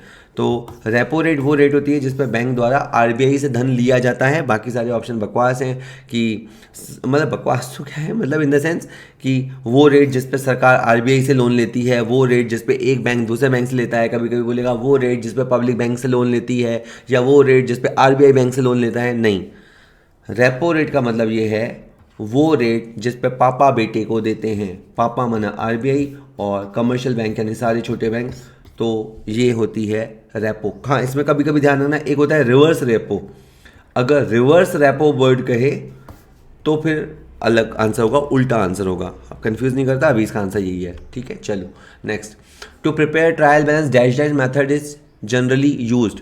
जब आप तलपट बनाते हो तो देखो सीक्वेंस क्या होता है, पहले जनरल होती है, फिर लेजर होती है। लेजर में बहुत सारे खाते होते हैं, ठीक है। अब खाते का एक डी आर पक्ष होता है, एक सी आर पक्ष होता है, और एक उन दोनों का अंतर होता है। तो आप तलपट जो है वो टोटल मेथड से भी बना सकते हो, बैलेंस मेथड से भी बना सकते हो। इन दोनों का एक मिश्रित रूप होता है, टोटल कम बैलेंस मेथड, आप उससे भी बना सकते हो। लेकिन सबसे जो पॉपुलर है वो बैलेंस मेथड है। मैं देख रहा था कि किसी किताब में उपयोग सभी लिखा है, पर जो जनरली जो मेथड यूज़ होता है वो शेष विधि यूज़ होती है, बैलेंस मेथड यूज़ होता है। क्योंकि बैलेंस मेथड से आप आराम से ट्रेडिंग P&L बैलेंस शीट बना सकते हो, ठीक है। बैलेंस मेथड से, जैसे मान लो एक अकाउंट है, से मशीन अकाउंट, इधर 60,000 रुपये है, इधर 10,000 रुपये है, और बैलेंस 50,000 रुपये है। तो इस बात का कोई तुक नहीं है कि यूँ दिखाएं कि मशीन इधर 60,000 इधर 10,000। अगर आप ऐसे दिखाते हो तो इसका मतलब है कि आप ट्रायल बैलेंस को टोटल मेथड से बना रहे हो। होना ये चाहिए कि आपको 60 में से 10 लेस करके 50,000 रुपये से मशीन को दिखाना चाहिए, यानी जो मशीन खाते का शेष चल रहा है उसी को हमें फाइनल अकाउंट्स में दिखाना चाहिए। इसलिए शेष विधि का ही प्रयोग अधिकतर किया जाता है। Well, next is imperial bank was the old name. Imperial bank किस बैंक का पुराना नाम है? तो state bank of India, SBI का पुराना नाम इंपीरियल बैंक ऑफ इंडिया है। 1955 में जब इंपीरियल बैंक का राष्ट्रीयकरण किया गया तो फिर उसका नाम बदल के स्टेट बैंक ऑफ इंडिया कर दिया गया। नेक्स्ट क्वेश्चन कहता है, according to the rule of Garner versus Murray the loss of an insolvent partner should be distributed among the other partner. अच्छा क्वेश्चन है, कैपिटल रेशियो इसका आंसर है। इसे यूं समझो कि A, B और C 3 पार्टनर होते थे, ठीक है। A की कैपिटल है 50,000 रुपये, B की कैपिटल है 30,000 रुपये, और C की कैपिटल है 10,000 रुपये माइनस, ठीक है, 10,000 रुपये माइनस। और अपन ये मान लेते हैं कि इनका आपस में रेशो है 3:2:5। मान लो ये इनका रेशो हुआ करता था। अब ऐसे में C को, जब C की कैपिटल 10,000 माइनस हो गई तो हमने उसे कहा कि आप 10,000 रुपये लाइए, लेकिन C दिवालिया हो गया, घर से कुछ नहीं ला सका। तो क्वेश्चन ये उठता है कि इसकी ये जो 10,000 रुपये की कमी है, 10,000 का इसका जो नेगेटिव बैलेंस है वो कौन बेयर करेगा? तो ये तो क्वेश्चन आसान है कि A और B बेयर करेंगे। एक थ्योरी कहती है कि A और B इस लॉस को 3:2 में बेयर करेंगे, लेकिन गार्नर वर्सेस मरे का जो बहुत ही अति चर्चित मुकदमा है उसमें यह फैसला हुआ था कि इसकी पूंजी की कमी को अन्य साझेदार पूंजी अनुपात में वहन करेंगे। तो ठीक है, क्योंकि ये एक फाइनेंशियल लॉस है, ठीक है, या एक फाइनेंशियल डेफिशिएंसी है। तो कौन कितनी भरपाई करेगा? जिसकी कैपिटल ज़्यादा है वो ज़्यादा भरपाई करेगा, जिसकी कैपिटल कम है वो कम भरपाई करेगा। तो कैपिटल रेशो में डिस्ट्रीब्यूट किया जाता है, पूंजी अनुपात में बांटी जाती है। इसमें कभी कभी लोग कंफ्यूज हो जाते हैं। अगर क्वेश्चन आपसे पूछे वसूली की हानि, है ना, वसूली खाते की हानि, तो वसूली खाते की हानि हमेशा प्रॉफिट शेयरिंग रेशो यानी लाभ हानि अनुपात में जाएगी। लेकिन दिवालिया से उत्पन्न हानि अगर गार्नर बनाम मरे नियम लागू हो गया तो कैपिटल रेशो में बियर की जाएगी, ठीक है। चलो, assets which are purchased to increase profitability in business and not to sell are called. ऐसी संपत्तियां जो व्यापार की लाभदायकता बढ़ाने के लिए खरीदी जाती हैं, ना कि बेचने के लिए। तो जो स्टॉक होता है, स्टॉक को आप रीसेल के लिए लेते हैं, लेकिन आप अपनी दुकान में फर्नीचर जो खरीदते हैं, AC जो लगवाते हैं, प्लांट जो लगाते हैं, वो हम बेचने के लिए नहीं लगाते। आप दुकान पे जो कंप्यूटर मंगाते हैं वो अगर आप कंप्यूटर वाले हैं तो एक अलग बात है, लेकिन अगर जनरली अपन एक नॉर्मल व्यापारी हैं किसी भी चीज़ के, और अगर हम एक कंप्यूटर खरीद के लाते हैं तो वो हम बेचने के लिए नहीं लाए हैं, तो वो चीज़ को हम परमानेंट यूज़ करेंगे, तो उसे फिक्स्ड एसेट्स बोलते हैं, ठीक है। आप समझे फिक्स्ड एसेट्स का डेफिनेशन क्या होता है? ऐसी एसेट्स जो हम रीसेल के लिए नहीं लाए हैं, बल्कि जिसे बिजनेस में यूज़ करने के लिए लाए हैं, जिससे हम अपनी संस्था की प्रॉफिटेबिलिटी बढ़ाएंगे, जैसे प्लांट खरीदना, मशीन खरीदना, कंप्यूटर खरीदना। तो ये सब स्थायी संपत्तियां कहलाती हैं, फिक्स्ड एसेट्स कहलाती हैं। Next, current liabilities are equal to. तो आप एक फॉर्मूला समझिए, एक होता है वर्किंग कैपिटल बराबर current assets minus current liability, ठीक है। ये फॉर्मूला है, थोड़ा समझते हैं। मान लीजिए कि हमारे पास 5 लाख के करंट एसेट्स हैं और 2 लाख की करंट लायबिलिटी है, तो हमारी वर्किंग कैपिटल हो गई 3 लाख, ठीक है जी, समझ में आता है। अब इस सूत्र को अपन आगे पीछे करें तो करंट एसेट्स को अपन दाहिने पक्ष पे ही रहने देते हैं, ठीक है। और ये जो माइनस का करंट लायबिलिटी है इसका साइड चेंज करते हैं और वर्किंग कैपिटल का साइन चेंज करते हैं।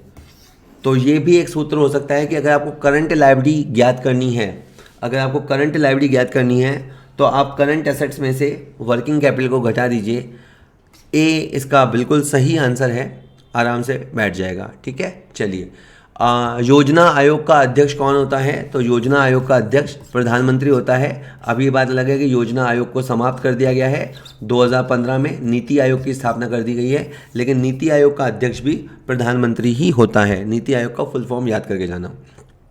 ठीक है, नेक्स्ट, निम्न में से कौन सा एक निश्चित तिथि की स्थिति को दर्शाता है? तो देखो अकाउंट्स में दो चीज़ें होती है, एक होता है पीरियड स्टेटमेंट और एक होता है पॉइंट स्टेटमेंट। ट्रेडिंग अकाउंट और P&L अकाउंट, ये जो अकाउंट है ना, ये एक अवधि की स्थिति को दर्शाते हैं कि एक साल में कितना प्रॉफिट हुआ, 6 महीने में कितना प्रॉफिट हुआ, तो ये पीरियड स्टेटमेंट है। बैलेंस शीट जो है वो पॉइंट स्टेटमेंट है, वो एक पर्टिकुलर पॉइंट पे आपकी स्थिति बताते हैं। आपने तारीखें देखी होंगी, यूँ लिखा जाता है बैलेंस शीट एज एट 31 मार्च 2025। तो इसमें क्या पता लग रहा है कि 31 मार्च 2025 को हमारी क्या सिचुएशन थी। तो किसी पर्टिकुलर डेट को या तिथि से भी बड़ बिंदु, किसी पर्टिकुलर तिथि या किसी पर्टिकुलर बिंदु पे हमारी क्या स्थिति है उसे दर्शाता है बैलेंस शीट। बैलेंस शीट जिसे अपन आर्थिक चिट्ठा कहते हैं। ठीक है, नेक्स्ट, आर्थिक चिट्ठे में निम्नलिखित में से किसे दिखाया जाता है? वास्तविक संपत्तियों को कि कृत्रिम संपत्तियों की? दोनों। ये बहुत अच्छा क्वेश्चन था, इसका आंसर उपरोक्त दोनों बनेगा। बैलेंस शीट में हम जो वास्तव में संपत्तियां हैं, जैसे मान लीजिए फर्नीचर वास्तव में संपत्ति है, बिल्डिंग वास्तव में संपत्ति है, डेटर, इनको तो अपन दिखाते ही हैं, पर कभी कभी आपको ये भी देखने को मिल सकता है एडवर्टाइजमेंट एक्सपेंडिचर। आप कहेंगे सर ये कैसे हो सकता है? मैं यूँ बताता हूँ, जैसे आपने विज्ञापन पे मान लीजिए 2 लाख रुपए खर्च किया, विज्ञापन पे आपने जगह जगह अपने बोर्ड्स लगा दिए, जगह जगह विज्ञापन कर दिया, 2 लाख रुपए खर्च किए और आपको ऐसा लगता है कि इसका बेनिफिट आपको 5 साल तक मिलेगा। तो इसका मतलब है आपका 40,000 रुपये प्रति वर्ष खर्चा हुआ, तो 40,000 रुपये तो इसमें से P&L में चला जाएगा और बाकी का जो 1,60,000 रुपये है, बाकी का जो 1,60,000 है वो आपको मजबूरी में बैलेंस शीट के अंदर लिखना पड़ेगा और इसे कहा जाएगा डेफर्ड रेवेन्यू एक्सपेंडिचर। यानी अकाउंट्स में टेक्निकली ऐसा होता है कि अगर आपने किसी लॉस को राइट ऑफ कर दिया, समाप्त कर दिया, तब तो वो P&L में जाएगा, लेकिन अगर आप उसे समाप्त नहीं कर पाए, उस खर्चे को समाप्त नहीं कर पाए, तो उसकी आत्मा भटकेगी और उसकी आत्मा भटकते भटकते बैलेंस शीट में पहुंच जाएगी। तो बैलेंस शीट के अंदर आपको वास्तविक संपत्तियों के साथ साथ कृत्रिम संपत्तियां भी देखने को मिल सकती हैं। ठीक है, तो ये इसका उपरोक्त तो दोनों आंसर सही है। नेक्स्ट, आउटस्टैंडिंग एक्सपेंसेस अगर ट्रायल बैलेंस में दे रखे हैं तो यूँ समझो आपने तलपट देखा और उसके अंदर यूँ लिखा हुआ है आउटस्टैंडिंग एक्सपेंसेस। ठीक है, और मान लीजिए 6,000 रुपये लिखा है, मैं ये बोलना चाह रहा था कि आउटस्टैंडिंग मान लो सैलरी लिखा है, तो इसका साफ मतलब समझ में आ रहा है कि 6,000 रुपये की सैलरी देनी बाकी है, तो इट्स अ लायबिलिटी। तो ये बैलेंस शीट की लायबिलिटी साइड को जाएगा, आर्थिक चिट्ठे के दायित्व पक्ष में जाएगा।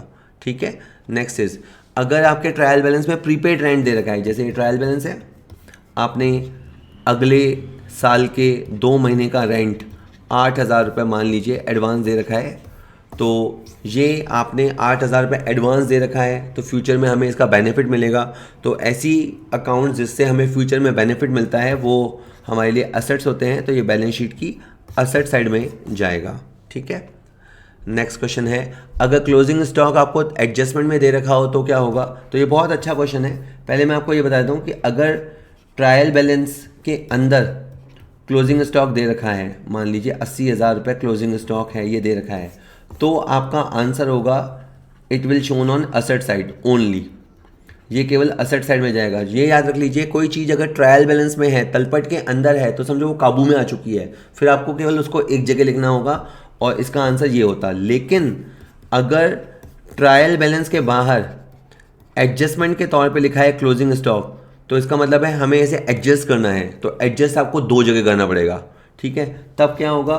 तब ये एक तो जाएगा ट्रेडिंग क्रेडिट साइड और दूसरा जाएगा बैलेंस शीट असेट साइड।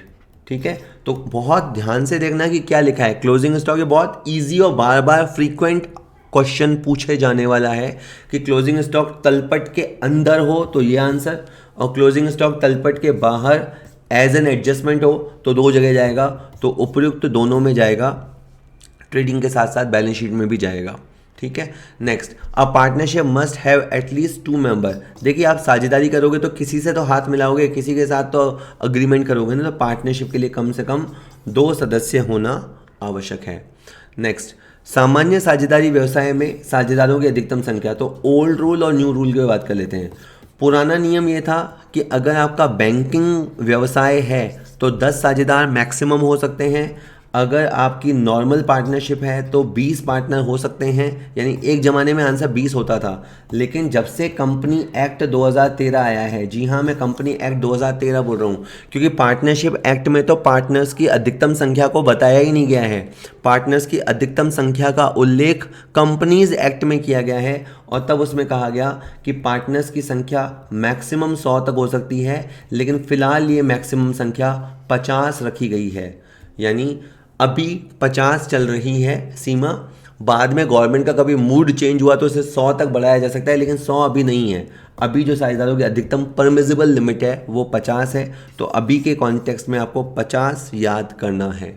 ठीक है, ठीक है। और अब बैंकिंग व्यवसाय या नॉर्मल व्यवसाय का भेद समाप्त कर दिया गया है। अब सभी प्रकार के व्यवसायों में मैक्सिमम पार्टनर की संख्या 50 हो सकती है। साझेदारी संलेख के अनुपस्थिति में साझेदारों के ऋण पर 6% वार्षिक ब्याज दिया जाता है। इसे यूं समझिए कि ए और बी की एक फर्म है, इनकी 5 लाख और 3 लाख की कैपिटल है। फर्म को एक बार ज़रूरत पड़ी तो बी ने 2 लाख रुपए लोन दिया। बी ने 2 लाख रुपए का लोन दिया, मान लेते 8 महीने के लिए लोन दिया। लेकिन उस समय इन्होंने आपस में तय नहीं किया, या इनके जो अग्रीमेंट हो रखा है राइटिंग में उसमें लिखा हुआ नहीं था कि कोई पार्टनर अगर लोन देगा तो उसे ब्याज मिलेगा क्या और मिलेगा तो कितना मिलेगा, ये इन्होंने तय नहीं किया था। अगर तय नहीं कर रखा है तो पार्टनरशिप एक्ट 1932 कहता है कि जिस साझेदार ने फर्म को राशि उधार दी है उसे 6% वार्षिक, 6% के आगे पर एनम वर्ड ज़रूरी है, 6% वार्षिक की दर से ब्याज दिया जाएगा। जो भी निकलेगा निकल जाएगा। ठीक है, इसका आंसर बी रहेगा। कम अधिकार अंशों का आशय उन अंशों से है। देखिए यूं समझिए कि एक कंपनी ने वर्ष 2020 में 1 लाख शेयर इशू किए थे। ठीक है, कंपनी ने एक ज़माने में 1 लाख शेयर इशू किए थे, लोगों से पैसा लिया था। अब वर्ष 2025 में, ठीक है, कंपनी 50,000 फ्रेश शेयर इशू करना चाहती है। ठीक है, तो कंपनी क्या करेगी, जब फ्रेश शेयर इशू करेगी तो सबसे पहले अपने मौजूदा शेयर होल्डर्स को पूछेगी कि आप लोग ले रहे हो क्या। यानी सबसे पहले जो ऑफ़र किया जाएगा वो इनको किया जाएगा। कंपनी को कहेगी कि ये आपका हक है, ये आपका हक है, अगर आप शेयर लेना चाहते हो तो 2:1 के हिसाब से ले सकते हो, क्योंकि पहले 1 लाख शेयर्स हैं, अभी हम 50,000 शेयर दे रहे हैं, तो आप 2:1 के हिसाब से शेयर ले सकते हैं। यानी अगर आपका 200 शेयर हैं तो आप 100 शेयर ले सकते हैं। आपके पास 2000 शेयर हैं तो आप हमसे आके 1000 शेयर ले सकते हैं। अगर आप नहीं लेना चाहते तो हम किसी और को दे देंगे। तो अधिकार अंश वो होते हैं जो विद्यमान अंशधारियों को ऑफर किए जाते हैं, जो कंपनी के एग्जिस्टिंग शेयर होल्डर्स को दिए जाते हैं। मतलब दिए तो आप ज़बरदस्ती चिपकाओगे नहीं, आप एक्चुअली उनको ऑफर ही करते हो, वो चाहे तो लेवें और चाहे तो ना लेवें। ठीक है, चलिए next is the liability of the partner is. अगर देखो पार्टनरशिप फर्म इतनी रिस्की होती है कि अगर आप किसी पार्टनरशिप फर्म के साझेदार बनते हो, जैसे मान लीजिए आप ये समझ ही लीजिए कि ए बी सी 3 लोग हैं, ये तीनों अपनी अपनी ज़िंदगी में मस्त हैं। ठीक है, एक दिन तीनों दोस्त होंगे, एक दिन तीनों ने सोचा अपन फर्म बनाते हैं, ज़्यादा नहीं, अपन 20-20 लाख रुपए लगाते हैं। ठीक है, ए मान लो इनका दोस्त है और उसने भी 20 लाख रुपए लगा दिए। ठीक है, अब मान लो कि फर्म में कोई कांड हो गया, फर्म में कोई लफड़ा हो गया। ठीक है, और लफड़ा हो गया और फर्म के ऊपर मान लो 150 लाख रुपए की लायबिलिटी आ गई, मान लो कुछ हो ही गया, 150 लाख रुपए की लायबिलिटी, तो प्राइमरी एक तरह से समझो कि तीनों के ऊपर 50-50 लाख की लायबिलिटी आ गई।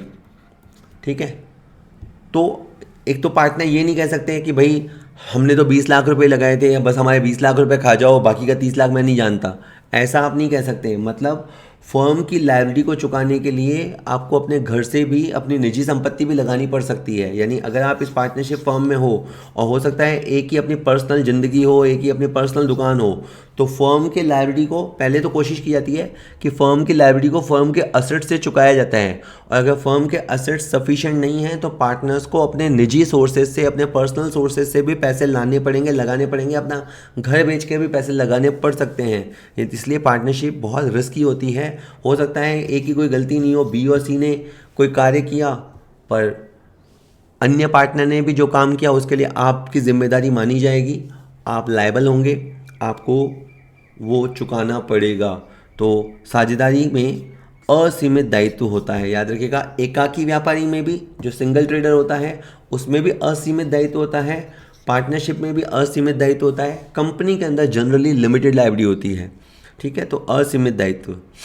नेक्स्ट, जब आहरण माह के अंत में किए जाते हैं तो आहरण पर ब्याज लगाया जाता है। यूँ समझो कि एक व्यक्ति 1 जनवरी को, 1 फरवरी को, 1 मार्च को एंड सो ऑन, इस तरह से 1 दिसंबर को आहरण करता है। यानी इसको कहते हैं कि ये पहले दिन आहरण करता है। जो व्यक्ति पहले दिन आहरण करता है उस पर 6.5 महीने का ब्याज लगता है। तो 6.5 बटा 12 किया जाता है। मान लो वो हर महीने 1,000 रुपये निकालता है, तो 12 महीने में 12,000 हो गए। तो 12,000 आहरण की राशि होगी, समय लिखा जाएगा 6.5 महीने और ब्याज की दर जो भी होगी हो जाएगी।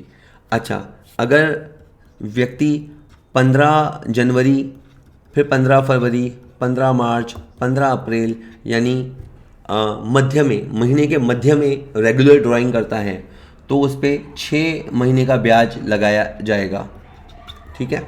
और अगर मान लीजिए कि वो पट्टा 31 जनवरी, 28 फरवरी, 31 मार्च, 30 अप्रैल, यानी हर महीने के अंत में आहरण करता है तो उस व्यक्ति से 5.5 महीने का ब्याज वसूल किया जाएगा। तो ये मैंने तीनों नियम बताए, 6.5, 6 और 5.5। तो अगर जब आहरण महीने के अंत में किए जाते हैं तो फिर 5.5 माह का औसत विधि से, ये एक औसत विधि होती है, उस औसत विधि से 5.5 महीने का ब्याज लिया जाएगा, ठीक है। 2 क्वेश्चन बचे हैं। संपत्तियों और दायित्वों का डैश डैश पूंजी के निर्धारण के लिए किया जाता है। तो संपत्तियों और दायित्वों का क्या किया जाता है? पुनर्मूल्यांकन, रीवैल्यूएशन। क्यों किया जाता है? ताकि पार्टनर्स की कैपिटल डिसाइड हो सके। मान लीजिए एक फर्म में ए और बी साझेदार हैं और सी आ रहा है, तो सी कितना कैपिटल लाएगा, इसके लिए पहले ए और बी की पूंजी निर्धारित की जाएगी। तो हो सकता है ए और बी की कैपिटल 4 लाख 6 लाख हो, इसके अलावा इनके पास रिजर्व्स हो, इसके अलावा रिवैल्यूएशन का जो प्रॉफिट है वो जोड़ा जाएगा। ये सब तय किया जाएगा ताकि इनकी कैपिटल डिसाइड हो जाए, और इनकी कैपिटल डिसाइड हो सके तो हम सी को बोलें कि आपको इतनी राशि लानी होगी। तो संपत्तियों और दायित्वों का पुनर्मूल्यांकन का बेसिक मकसद होता है कि हम कैपिटल को डिटरमिन कर सकें, ठीक है। और अब लास्ट क्वेश्चन आ रहा है, फर्म के लाभों का हिस्सा प्राप्त करने के लिए नए साझेदार को डैश डैश की राशि देनी होती है। बहुत ही अच्छी बात क्वेश्चन है ये। मान लीजिए नया पार्टनर है, जब कोई नया पार्टनर फर्म में आता है तो उसे 2 अधिकार मिलते हैं। एक होता है असेट्स में हिस्सा और एक उसे मिलता है प्रॉफिट में हिस्सा। नए पार्टनर को नई बहू परिवार में आएगी तो उसे 2 चीज़ें मिलेंगी, असेट्स में हिस्सा, प्रॉफिट में हिस्सा। असेट्स में हिस्सा पाने के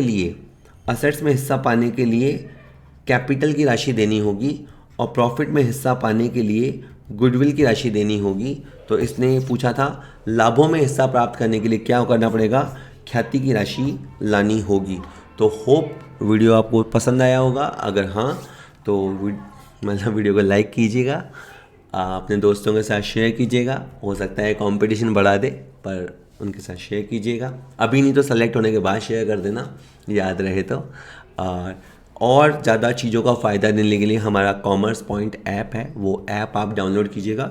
PDF आपको वीडियो के नीचे डिस्क्रिप्शन में मिल जाएगी, नहीं मिलती तो आप हमें व्हाट्सएप करके मंगा लेना, ठीक है। कोई डाउट हो तो भेज सकते हो। चलो बाय।